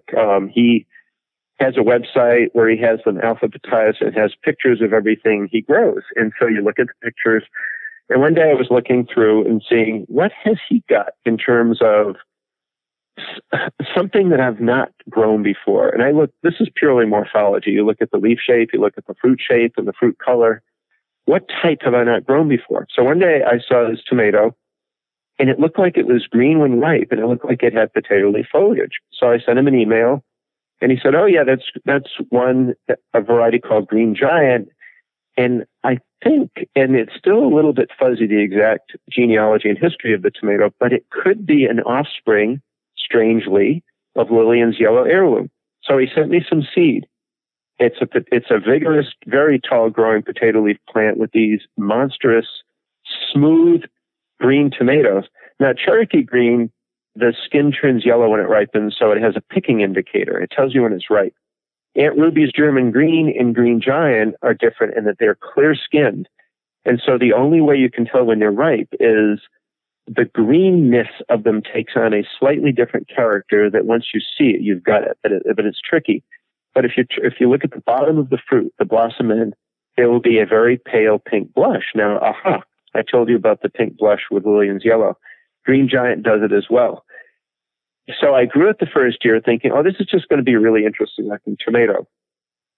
When I took the first bite of it, I couldn't believe how delicious it was. So my friend Lee came over. He tasted it. He was going to Cincinnati, Ohio for a tomato tasting. He took a Green Giant with him. It won first prize. The next year we did a Tomato Palooza tasting. It was the favorite tomato there.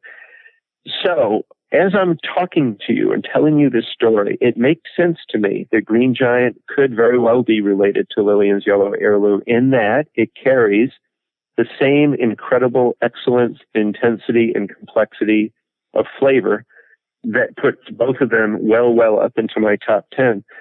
So I've found it stable. I've grown it every year. I grew it this year. It was wonderful again, and I don't know if I can call it an heirloom yet because it seems like Reinhard Kraft discovered it maybe within the last 15 or 20 years. But it's open pollinated, meaning it's stable from saved seed. And I'll lump that into another of the tomorrow's heirloom categories, just because it is just so wonderful. And it's really fun to do a tomato tasting with the green when ripes because people just don't expect to take a bite of a tomato that is the color of their front lawn and to think it's one of the best tomatoes they've ever eaten. And it messes with your head a little bit because that's not what a tomato is supposed to look like. And a tomato of that color, that's not what it's supposed to taste like. So if people make their journey through heirlooms, what they find a lot of times is it really opens their mind and their palate up to accept lots of different combinations that they wouldn't ordinarily accept. And once again, I've taken your question and evolved you into all kinds of different places. That's what you're supposed to do, Craig. So keep it up. I love it. I love it. Well, let's talk a little bit more about Sun Gold. I know you already mentioned it. I know it's one of your favorites, but talk to us a little bit more about this one. I don't want to gloss over it because it is the tomato that you say in your book you would never not grow, Sun Gold. No. So I became acquainted with Sun Gold in the late 80s. And so the first company to sell it, I believe, in England was Thompson & Morgan. And I saw it listed in their catalog. And right around the same time, Johnny's Selected Seed, which is one of my favorite companies, was selling it as well. And they were selling Sun Gold and one that they called Sun Cherry, which was a red version of it. And now it's a hybrid. And what happens with hybrids is the Japanese company that creates Sun Gold, all companies that create hybrids, in fact, that's very important proprietary information because there's a real competitive advantage when companies know what are the two varieties that they bring together to create the hybrid. So the whole popularity of hybrid tomatoes really evolved from 1949 when Burpee launched Big Boy, and Big Boy created a mania around tomatoes, and almost all of the tomato development from 1949 on became around hybrids. That actually led to where a lot of the heirloom or non-hybrid varieties started going extinct because, there's a lot of the catalogs were advertising hybrids. They were getting a lot of promotion. People weren't growing the Rutgers and the Marglobes and the Ferris wheels and the Peak of Perfections anymore. The Seed Savers Exchange coming along when they did in 75 helped to preserve those. And we owe a great debt of gratitude for them, for the Seed Savers forming. We wouldn't be growing a fraction of the tomatoes or anything that we grow today if they didn't form. So Sun Gold, we know there's a company that took two parents together to create this variety that's been around for about 30 years.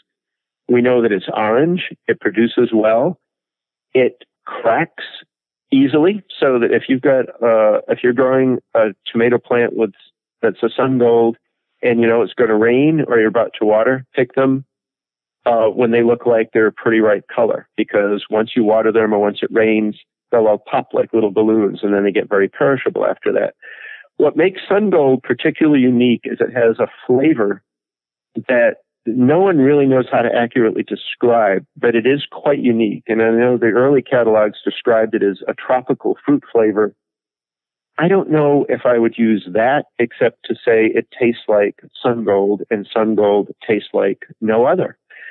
And people for years now have been trying to do something called dehybridizing it. And I mentioned that term a little while ago when I talked about what I like to do with peppers and eggplant. Dehybridizing is if you're growing a hybrid that you like, but you want to see if you can get something just like it from saved seed. And you grow out the hybrid, you save seed from it, you grow a bunch the next year. And if any one of those are similar to what you're aiming for, you save seed from that, you grow a bunch the next year. It can take 7, 8, 9 years or generations, but at some point you may be able to get at something that very, very closely approximates the parent that you're looking for, the hybrid. Well, with Sun Gold, people have tried and tried and tried and tried, and they've gotten red cherry tomatoes and pink cherry tomatoes and yellow cherry tomatoes and orange cherry tomatoes. None have had the unique, distinct flavor characteristic that makes Sun Gold so beloved. So, as I tell people, I am not anti-hybrid whatsoever. It's just that I've found there is more interest in growing heirlooms for me personally, because I can tell the stories and save the seeds and get all of the different diversity of color, shape, size, flavor. But Sun Gold will be in my garden every year because it delivers something to me and my wife, flavor-wise, that no other tomato does. And therefore, it gets a pretty high spot. So no one can ever accuse me of being anti-hybrid, because I will grow Sun Gold in my garden every year that I can.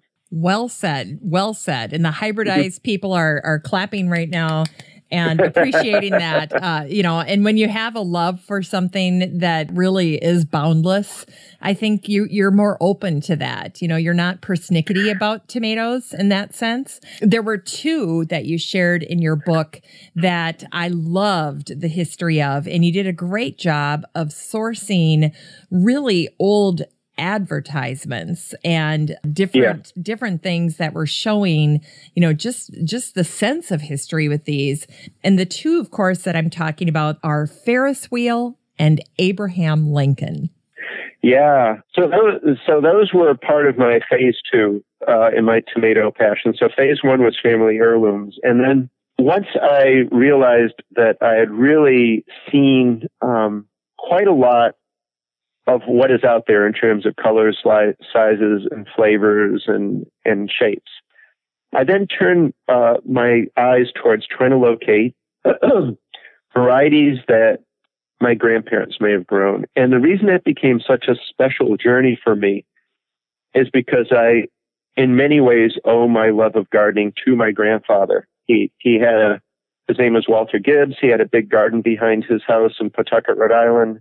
When I was 3 or 4 years old, he would walk me through the garden. My mom would go to visit with my grandma, and they'd talk. And my grandfather would say, "Oh, we got to get out of here. Let's go look at the garden." He was like that for his whole life, and he was a very smart man.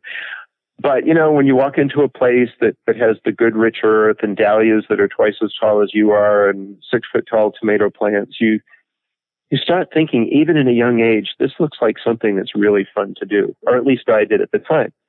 So I thought when I was older and discovered that you could actually go and purchase at different antique shops and later on eBay, all of these old seed catalogs that dated from the time that he was gardening, I may be able to, even though I didn't know exactly what he grew, I could grow some of the ones that were contemporary with his gardens. And I went on a journey and I purchased 300 or 400 seed catalogs, and then I found that the USDA is a database that lets you use a search engine. And if you find things that are listed in catalogs, but they haven't been sold in decades, you can ask for a sample of seed and they send it to you.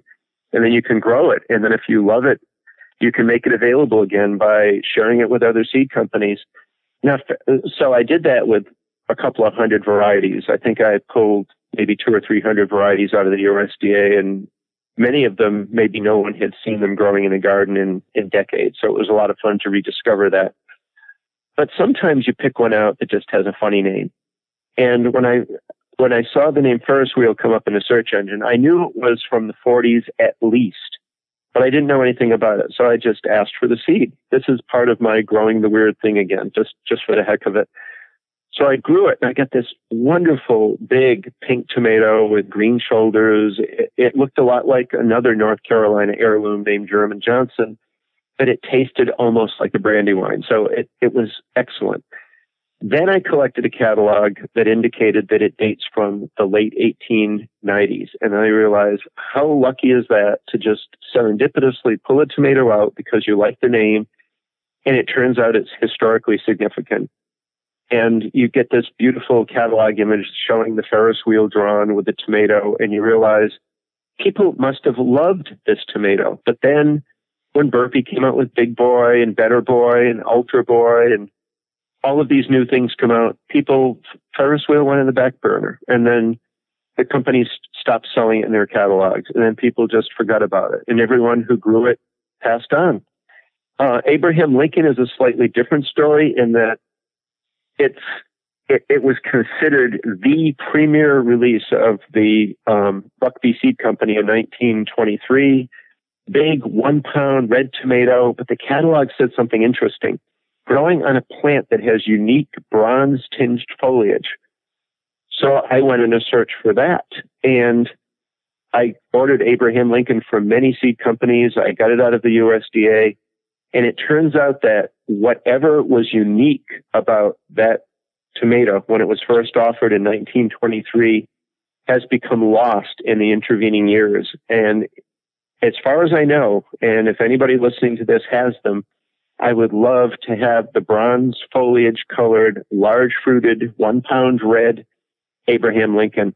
But pretty much anything you grow now is crossed. It's too small. It's too short. It has normal foliage. So the lesson there is that we have to really be careful about taking care of these rare old varieties, because they can become lost if people aren't careful of their seed saving and they become crossed with another variety. And then the original seed stock stops growing because it's lost its germination, it's too old. You can actually lose a variety for good. And what I'm sad about is it seems like we have lost our original Abraham Lincoln. And you think 1923, that's actually not all that long ago, but the original seems to have gone extinct. Yeah, that is a pity. You know, I used to work for the AAA Association, the American Automobile Association. That was my first job after I got my master's in industrial relations, and I was working there. And one of my first jobs was to do orientation. This is back when a company used to hire people, and then they'd take you through a day-long orientation, and you'd get paid for it. I don't think companies do that much anymore. But they had a wonderful history. And I remember I was doing this in the early 90s, and people were so struck by the fact that when we were going through this history, our automobile association had only been around since the early 1900s. And people forget that we weren't driving cars, much over 100 years ago. So a lot can happen in just 100 years. Advances in technology, absolutely, but also where we set aside different plant varieties because we're excited by the new varieties and we stop paying attention to some of these plants and to our detriment. If you look at seed catalogs in the 1880 to 1910, 1920 range and look at something like sweet peas, you will see maybe a catalog will have 120 varieties of sweet pea. And they'll have them in separate colors. You can get 10 different whites, 10 different pinks, 10 different blues, 10 different purples. And what's happened is that must have been very costly for them to do that. But gardening must have been there just must have been such a boom back then in gardening. And what happens now as hobbies evolve and people have less time and maybe gardens get smaller, maybe people the places that grow sweet peas well are shrinking a little bit as things are getting a little bit warmer. And so all of a sudden now, if you look at sweet peas, the best you can do is maybe a half a dozen varieties, and you never see separate colors anymore. So it is kind of sad that now tomatoes they buck the trend, and that we here gardening in 2017 are the luckiest tomato growers in all of history. Because if you look at the old seed catalogs, no catalog ever held more than 15 or 20 or 30 tomato varieties. And now we can grow thousands and thousands. So certain crops, and maybe it's right back to the very beginning of what we talked about. There is such a love for tomatoes, and maybe it is inherently such an interestingly diverse crop just because of its particular genetics, and it throws so many different combinations of size, shape, color, flavor, that it's the lucky one. And apples may be the same. There are hundreds and hundreds of different types of heirloom apples that have the same type of interesting color and shape and size diversity. So a few of our crops have escaped the funnel that has limited the amounts that we can grow. And we got to take a lesson from that and make sure that we preserve what we've got of everything that we can grow, so we don't end up with just a few things that are kind of ordinary at the end of the day. That's exactly right. Why don't we wrap things up here? And I want to talk about two more sections of your book. One is the tomatoes that changed your gardening life. I'll walk you through those. And then we'll meet some of the new varieties. And that terrain seems to be all about the dwarfs. So, so let's start out with the tomatoes that changed your gardening life. And you begin with Anna Russian. Yes. Okay. So Anna Russian was in that cluster right around the same time as Mexico Midget, the same time as Lillian's Yellow Heirloom. And it's just one more example of why did Brenda Helenius of Corvallis, Oregon, decide to share this wonderful pink heart-shaped tomato with me? And it was a variety that her grandfather, Kenneth Wilcox, got in the 30s or 40s from a Russian immigrant. And, here I am gardening in Pennsylvania, and I plant Anna Russian out there, and it was heart-shaped and pink. And I thought, well, most of the pink hearts that I've grown to date have been kind of dry and a little bit mealy and not very good. The flavor just blew me away. So again, one more notch in that tote list of tomatoes that are just convincing me totally that heirlooms and open pollinated varieties are the way to go, just because they can just be so delightful in terms of the story and the palette and the beauty. How about Tiger Tom and Ruby Gold? So Tiger Tom and Ruby Gold were sent to me by a fellow named John Hartman. And Tiger Tom, he got along with a variety called Czech's Excellent Yellow that I was sent from a Czechoslovakian tomato breeder collector. And I grew that one for the first time in 1987. So in 1986 is when I started my little contest of, I need to convince myself that if I grow heirlooms, I'm going to get adequate yields, and the plants aren't just going to go down to disease immediately like a lot of the more hybrid pushing seed catalogs would say. I'm going to see how they do, and I'm going to mine the Seed Savers Exchange and collect some heirlooms, and then I'm going to order some hybrids, and I'm going to have little contests for a few years. And I actually have the summary of that contest in the back of my book as an appendix, where I talk about all of the comparative yields and flavors. Tiger Tom was this tomato machine, and it looked like it was producing striped ping pong balls.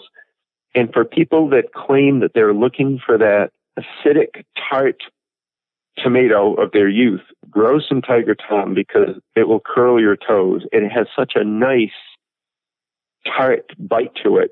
People who find a lot of the heirlooms and a lot of today's tomatoes too sweet would find it delightful. And it yielded like crazy. I think I picked over 20 pounds of plant. And it just became one of those stepping stone varieties. And then included in that, and also grown in 1987, was Ruby Gold. And the reason some of these are on the list of changing my tomato life is, when you grow mostly red tomatoes and you see, oh, these are nice, big boys are big and whoppers are big and Romas are pear-shaped and sweet 100s are small and cherry-shaped. That's all well and good. But I grew them. I'm proud of that. They're mine. But then when you're growing your first yellow-red bicolor, which Ruby Gold is, it's a mystery. And, what color is it going to be? How will I know when it was ripe? What does a red gold tomato taste like? Tiger Tom, striped. I've never grown a striped tomato. What does a striped tomato look like? And it's not that all of them ended up on my top 10 list in terms of flavor. In fact, the big yellow-red tomatoes like Pineapple and Georgia Streak and Ruby Gold, I love to look at them. But they're not my favorite ones to eat because I tend to like a full-flavored, balanced tomato, and Ruby Gold is so sweet and fruity. If I was blindfolded, I may feel like I was eating a peach instead of a tomato. Now, for some people, they may think that's absolutely superb. Now, I think it's a great cheeseburger or grilled cheese tomato. So I would use a Ruby Gold or any of the big yellow or bicolors as an accompaniment, sort of as a second violin, rather than a Brandywine, which actually, if you're eating a Brandywine or a Green Giant, Lillian's Yellow, Cherokee Purple, you just want to put them on a plate with little salt, pepper, olive oil, and don't cover any of their excellence up. So I think a lot of what I collected in 1986, 87, 88 are all important to me because they pointed me in the direction that I would end up going. On this next one, do you pronounce it? Oh, Bisignano number 2. Bisignano. Bisignano number 2. So that one I tried out in 1980. It's either 87 or 88, and I'm doing everything in this off the top of my head, so we'll have to see how good my memory is. You can give me the memory test, but even at 61, my memory is still almost photographic. So it's oh wow! Again, another notch in my weirdness factor, but what the heck? So Bisignano came with rave reviews because the blurb in the Seed Savers Exchange said that this tomato won one of the Victory Gardens contests. And it was brought over from Italy by a man named Mr. Bisignano. And it was sent to me by a woman from Massachusetts. And it was the first tomato I grew where the tomatoes on the plant were all different shapes. And some were round and some were flat and some were pear-shaped. Turns out that's just part of the genetics. It produces variably shaped tomatoes. Absolutely intense, delicious taste. So it's not only great as an eating tomato or a salad tomato or a slicing tomato, but the sauce that it makes is so intense. It's very meaty. It doesn't have that many seeds.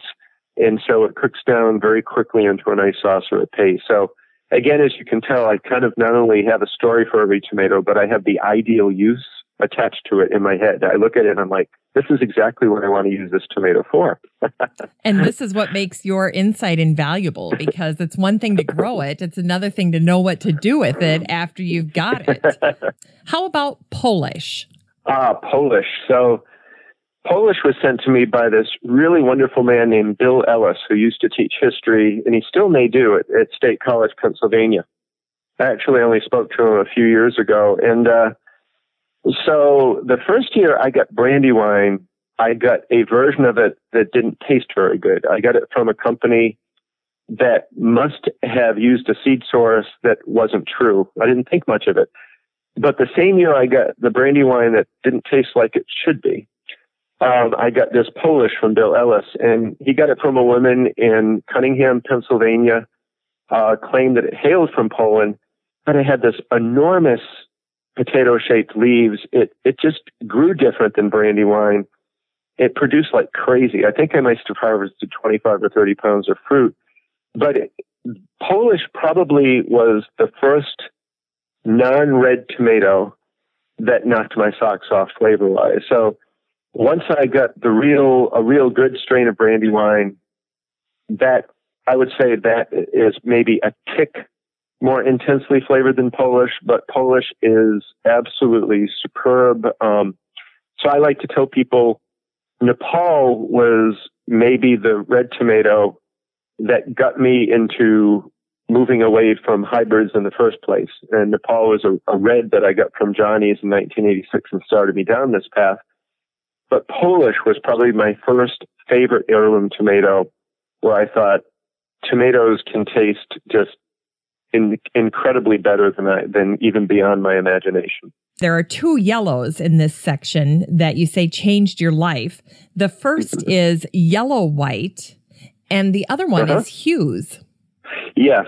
So yellow white, if you grow it, and it's very hard to photograph accurately, but it is really an ivory tomato, and it has a pale pearly pink blush on the bottom. But the reason that this one is so special to me is the story associated with it, and that it is a 1920s wedding present that was given to a woman named Viva Lindsay on a wedding day from the Martin family.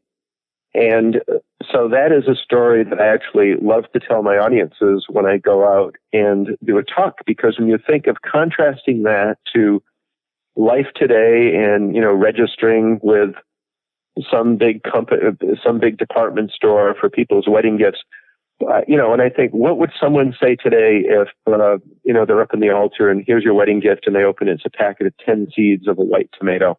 Now, a gardener may be pretty excited about it, but a non-gardener may not be too thrilled. So I love that tomato because it shows the changing times that we live in and how down to earth and basic things were way back then, decades before I was on the earth. Hues, is just a marvelous tomato. And there was a fellow named Archie Hook who has since passed on. And I got this tomato from him when he was in his late 70s. He lived in Indiana, and he would raise this tomato, and it's an enormous 1.5 to 2 pound bright yellow, kind of the same color as Lillian's yellow, but the plant is very, very different, and the flavor is very different. The year that I grew Hues for its first test, that one plant gave me 40 pounds of tomatoes. And that's the plant that made me realize that heirloom varieties can out-yield the hybrids. And that, everything kind of from that point on, that's the tomato that was the proof of concept tomato that told me I don't have to really worry going forward whether it's an heirloom or a hybrid. I'm going to grow a tomato based on its parameters, or whether I love the story or not, or whether I want the color or not. And the rest can then take care of itself. But Hues is just a wonderful tomato. In fact, I think I may be holding a cluster of Hues on a picture in the back of my book. And I'm pretty happy holding it. So that's one way to get me smile, is let me hold a big cluster of Hues that are 1.5 pounds each. Oh, I love that. I love that. Well, the very last one on this list is one called Giant Syrian. Yeah. Another one of the Charlotte Mullins tomatoes. And so each one of these tomatoes has an interesting type of story associated with it. And she sent that to me. It was an heirloom she got from someone in Ohio, I believe. And it is a big red heart-shaped tomato that's delicious. So a few years later, maybe 10 or 15 years ago, when the Seed Savers Exchange was starting to sell seeds themselves, I noticed that they were selling Giant Syrian. But I noticed that the picture was of an oblate pink tomato, kind of a flattish pink tomato. And I mentioned it to them. And in fact, they recognize that the seed that they have for that is not correct. And so one year I went out to their camp out, and I brought with me some authentic Giant Syrian that they could save seeds from. And same thing happened with Mexico Midget. And the lesson here is that even seed companies often will not exactly know what the tomato that they're selling is supposed to be like. And a lot of times they will trust just a description or their seed source, or they'll grow something out and think, so that's what this is supposed to be. So I think the lesson is to always try to find someone who knows their tomatoes well. If you're growing something and you know what it's supposed to be like, but it's not growing like the description, there's some good resources to use. I mean, people can email me anytime, refer to the Seed Savers Exchange yearbook.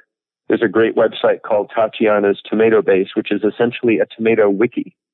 And it's one of these self-editing, people can go in and add information all the time. That's got information on thousands and thousands of tomatoes. But if something doesn't work well for you the first time you grow it, give it a second chance, because each tomato variety has its own personality and will react differently with your garden, the way you grow it in different seasons. There are many, many more variables, and these are more variable than people really think about it. So if someone raves about a tomato and you try it out and it doesn't do well for you, check your seed source, check the description, think about your conditions. I like to use the 2 or 3 strikes and you're out rather than the 1 strike and you're out when it comes to trying really, really well-regarded tomatoes in your garden. But then at the end of the day, you may find that particular varieties just do not thrive in your conditions. And then it's fine to move on. And thankfully, we have so many options now. There's no need to bang your head against the wall and try something for 5 or 6 or 7 years ago in a row and give up valuable gardening space if that variety just doesn't like where you are growing it or how you are growing it. An example is I cannot grow green zebra or yellow pear in my yard because each one gets diseased so quickly that those varieties genetically do not like interacting in my yard under my conditions. So I've said, nope, not going to grow those anymore. I'm going to try some other ones. See, now I think that's very helpful for people to hear that because, so often the advice runs contrary to that, right? So if you have a plant that dies in a spot, don't replace it with the same plant. It obviously isn't happy there. Let's move on. And what you're saying is don't do that with tomatoes. Cut them a little bit of slack before you quickly eliminate them as an option in your yard. And I think the reason is because most heirlooms, of course, not being open pollinated, there is a variability. There shouldn't be, but it's inevitable that there could be a variability in seed sourcing. And an example I will give is that since I'm one of the first people to ever see what Cherokee Purple is supposed to be like, because I received it in 1990 and I grew it and I named it and I know it. I had that fixed in my mind. And in fact, I have some seed saved that's only 1 or 2 generations removed from that. And every now and then I'll go back and grow it just to remind myself. But I'll be at markets and I've tasted other people's Cherokee Purples they've grown from various seed sources. They're not Cherokee Purples anymore. They're too big or they're too small. Or when you cut them open, the interior seed structure is not right or the flavor is not right. And what's happened is through the years that particular seed company has lost. It's the same thing as the Abraham Lincoln problem. The seed company has lost the purity of their seed for that Cherokee Purple, and what they're selling isn't Cherokee Purple anymore. So it's a risk, and that's why it's always good to, Google around, ask questions, visit boards. After this podcast, I'll be very happy to join the community that you have and take and answer questions that people may have about tomatoes and just be another resource that people can tap into just to ask those questions because it's daunting. There's just a lot of stuff out there and nobody can have all of this information in their control. So we all depend on each other to teach each other. Well, you're right. And the thing that I'm struck by just listening to you is how complicated tomatoes are compared to so many other things that you can grow, whether it's edible or ornamental. These are sophisticated plants. They can be. And I think not only do you have a lot of varieties, but they are not the easiest plants to grow depending on where you grow them. So when I gardened in Pennsylvania, and you'd have a good winter kill and the disease pressure wasn't that great, I actually thought growing tomatoes was easy up there. Now having gardened in Raleigh for 45 years, the disease pressures and the critter pressures and the weather complexities are much greater. And so, people take great happiness when they see my blogs. I'm telling people all the ways that I am failing any given particular season. Because it's real. It's, not every one of my years are great. Not every one of my years are good. And sometimes I have the reasons for it and sometimes I don't. But really gardeners only learn great stuff when they do make a mistake or learn why something went wrong, because then they can adjust and do something different the next year to alleviate it or to remedy it. So It makes us, none of us, I don't think there is such a thing as a great gardener. All of us are on the path of learning how to be better gardeners, and the ability to share that information with each other is what makes it such a fantastic hobby. Well, you're absolutely right. And I love it when I get an expert such as yourself that is acutely aware of that. And I often say to many guests that if you ever read People magazine, and I'm not a huge People magazine reader, but they have that section where they're like, celebrities, they're just like us. And whenever I hear somebody in the gardening space that is, renowned as an expert, I always think, Craig LeHoullier, he's just like us. He has problems with tomatoes too. You can't, it's just because you're an expert doesn't mean you have just rampant success all the time. And so I love that you freely admit that and humble yourself with the rest of us, because gardening can be extremely humbling. It is the most humbling thing in the world, I'll tell you. And gardening is a trigger for so many reasons to get depressed in the morning. When the deer eat your favorite plant, when the disease takes down your plant, when the thunderstorm is coming through, knock everything down. So, it's true. If anything can keep you humble in this life and modest, it is just digging into gardening and finding out all of the various things that can go wrong. I did listen to a couple of podcasts that you were on. One thing that you said in one of them that caught my attention is you said you had been studying how tomatoes grew, and you had discovered that in the course of a week, they can grow 14 inches. That's over a foot. Yeah. And this is also where I think gardeners can kind of become flummoxed, because you can feel like you have everything under control. You just maybe got a Sunday afternoon, you got out to the garden, you're feeling really good about it. Then you have to go back to work. Then the real world calls. And by the following weekend, it has grown so much, you're all of a sudden overwhelmed. That can happen with tomatoes. Yeah. The way I look at it is you turn your back on them and you've lost them. And I'm retired. I pretty much garden as my job now. I mean, that's kind of what I do. I'm out there tending the garden, and what tempers it is when it gets to 95 or 100 degrees and the heat index is at 110, you find you just can't go out there. So you garden 3 hours in the morning and then you just have to leave it be. But, disease starts on the bottom of plants and it starts working its way up, and all of a sudden you didn't get out there the last few days to remove the lower spotted foliage, so that proliferates and that's moving up the plant. And like you allude to also, you've gained another foot on your plants. Now they're starting to flop over. So it is something that you can put as much or as little into, and the more you put into it, sometimes the more you get out of it. One of my big learnings this year was I have less plants, and I offered them more space. More spacing between the plants meant less foliage touching, which meant less foliage disease. I had a higher total yield by growing less plants because my plants were healthier. And so, I hit that trade-off point where I tried to squeeze so much in last year that I had a lot of premature plant death due to disease, which curtailed the yield. So it's not always about how much you pack in, it's how you pack them in, how you space them, and then, like you say, how you tend them and how often you're out there.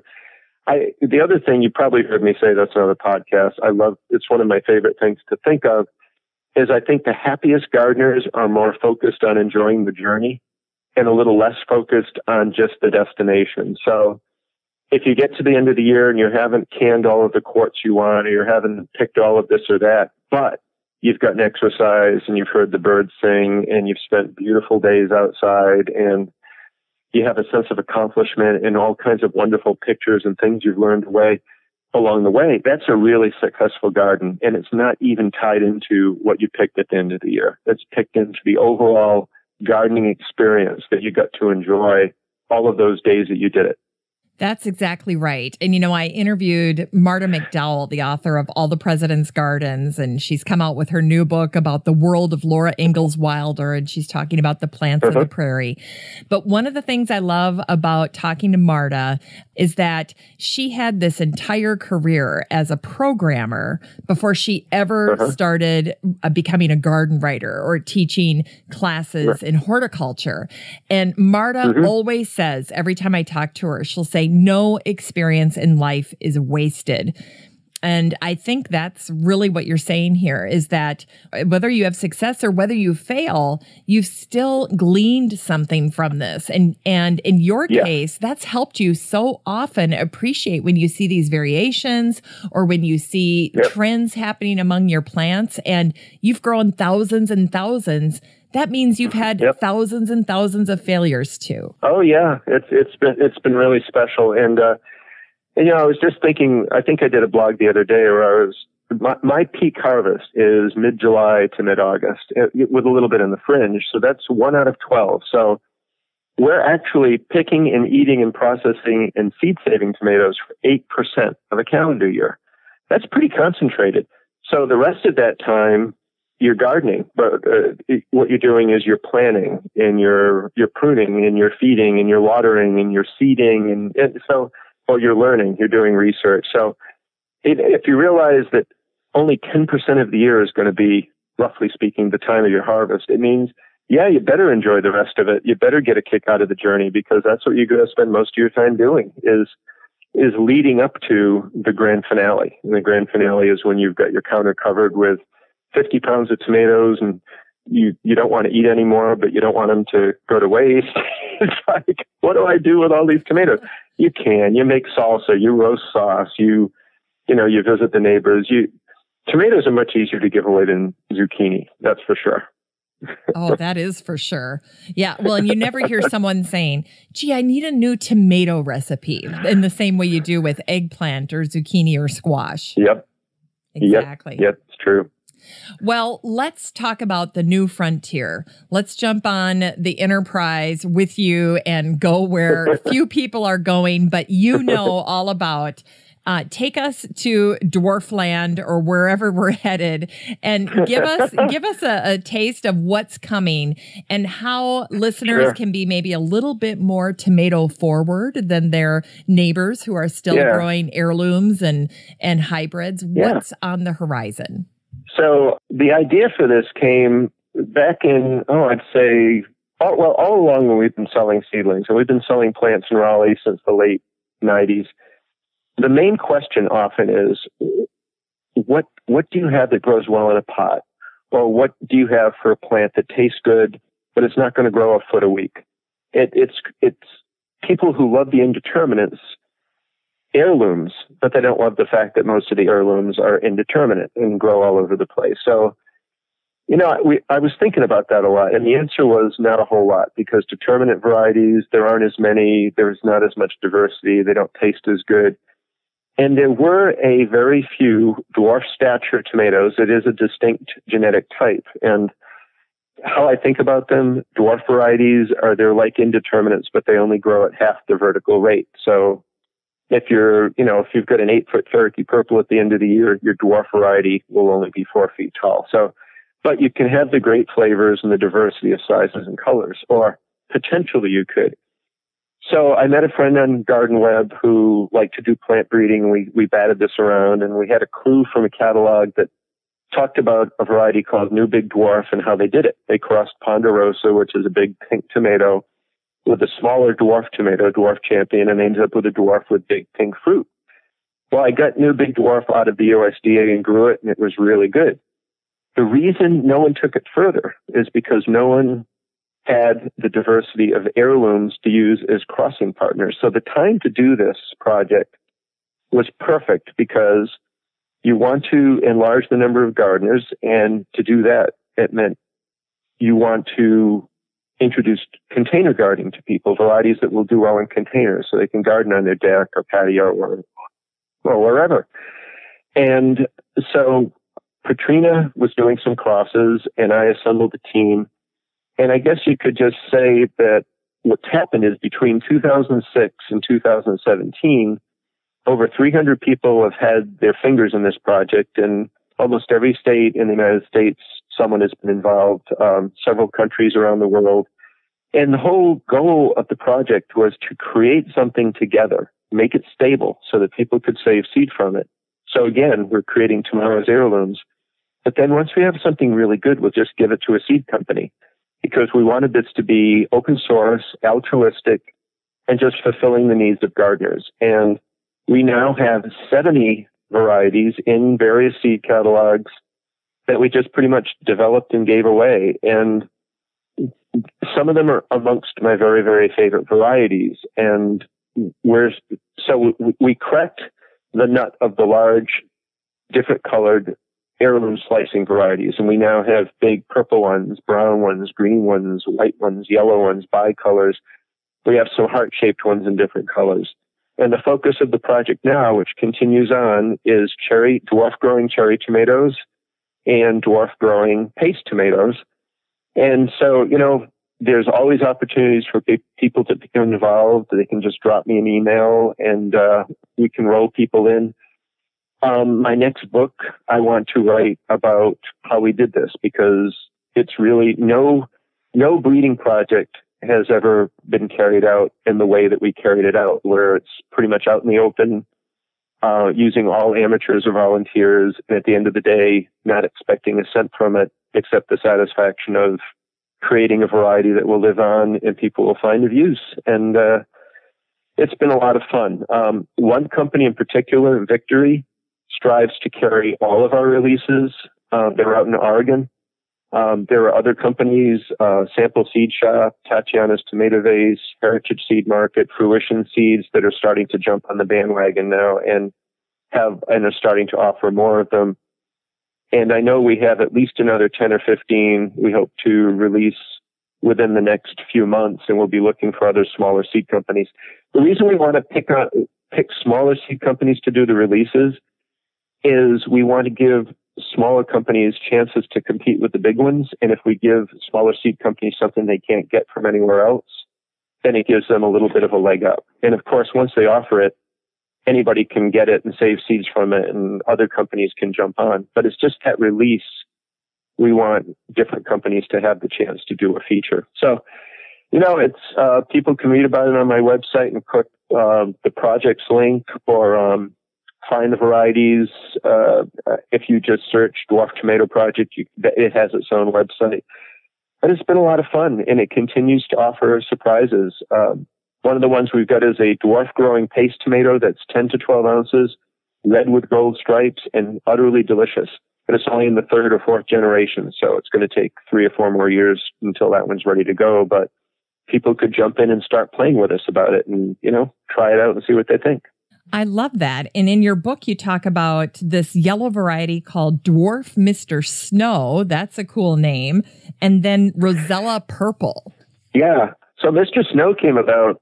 It's actually almost white. And when we moved to Raleigh, there was somebody who writes columns in the Raleigh News and Observer named A.C. Snow, who was the first one to take an interest in what I'm doing with heirlooms. And he came over and interviewed me and wrote a column about me.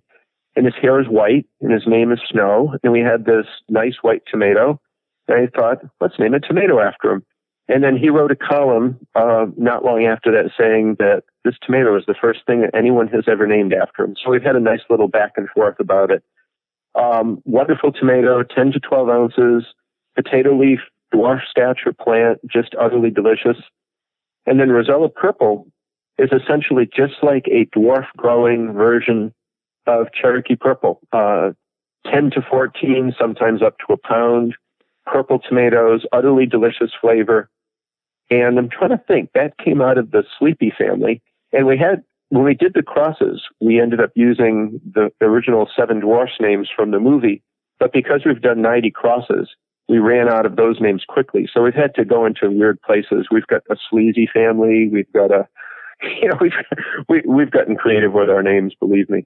They're just families that we pull different leads from. And Rosella Purple is one of my favorites. My favorite yellow is Dwarf Sweet Sue, and I named that after my wife because she's sweet and the tomato's sweet, and it's most people's favorite dwarf, so she's pretty happy. My daughter Caitlin has one named Katie Did. My daughter Sarah has Serendipity. So when you discover a tomato, you get to name it. And when you get to name tomatoes, Katrina in Australia like to use different birds and flowers in Australia. I like to use different family members. People come up with all different ways to name tomatoes, but it's not as easy as you think to come up with something new and different and creative. So it tests the brain a little bit. Well, I think this has tested the brains of lots of listeners as they think about all of the different ways that they can grow tomatoes now, or all the different varieties. There are over 33 in your book called Epic Tomatoes. It's a tremendous resource, and it's beautiful too, which is fantastic. If folks want to get a hold of you, Craig, how can they reach you? To get the books, they're available everywhere. So Epic Tomatoes and probably the Straw Bale book will be at their local bookshops. They're on Amazon. If people want signed copies, they can email me at nctomatoman, all one word. So as in North Carolina Tomato Man, but just the NC part at gmail.com. And, they can read about me and my projects and look at my blog on my website, which is just www.craiglehoulier, CRAIGLEHOULLIER.com. Or they can find me on Facebook, Twitter, and Instagram. And pretty much my handle on all of this stuff is NC Tomato Man. So the best way to find me is if you Google NC Tomato Man, all one word, you find my blog, you find my books. It's a little weird, I know, but it's stuck. I was anointed with that years ago, and I figured, what the heck, it works. Awesome. And you're a Red Sox fan. Yes, so I guess maybe they're not the great secret, but I watch every Red Sox game. Being a New Englander, I'm a Red Sox, Patriots, Celtics, Bruins fan, and I've been watching every Red Sox game on my computer every night. And while I'm watching the Red Sox, I'm usually answering gardening emails. So if any baseball terminology slips into my gardening answers, that's the reason. Well, and if any baseball terminology does, it's going right over my head. I tell you, one of my first jobs when I was in high school, I was a playback engineer at our local radio station, and I had to listen to the Minnesota Twins games, which sometimes would go, into the early morning, of course, if they had a game on the West Coast.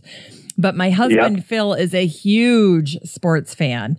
And so at the time we were dating, and I'd call him and I'd say, what's going on? I have no idea. Yeah. And he loves it. And so he could help me understand, because I just needed to know when to jump in and play the commercials, during the commercial spots. But every night, the last duty that I had was to listen to John and Herb review the game, and they would do these little promos, and I had to record their promos.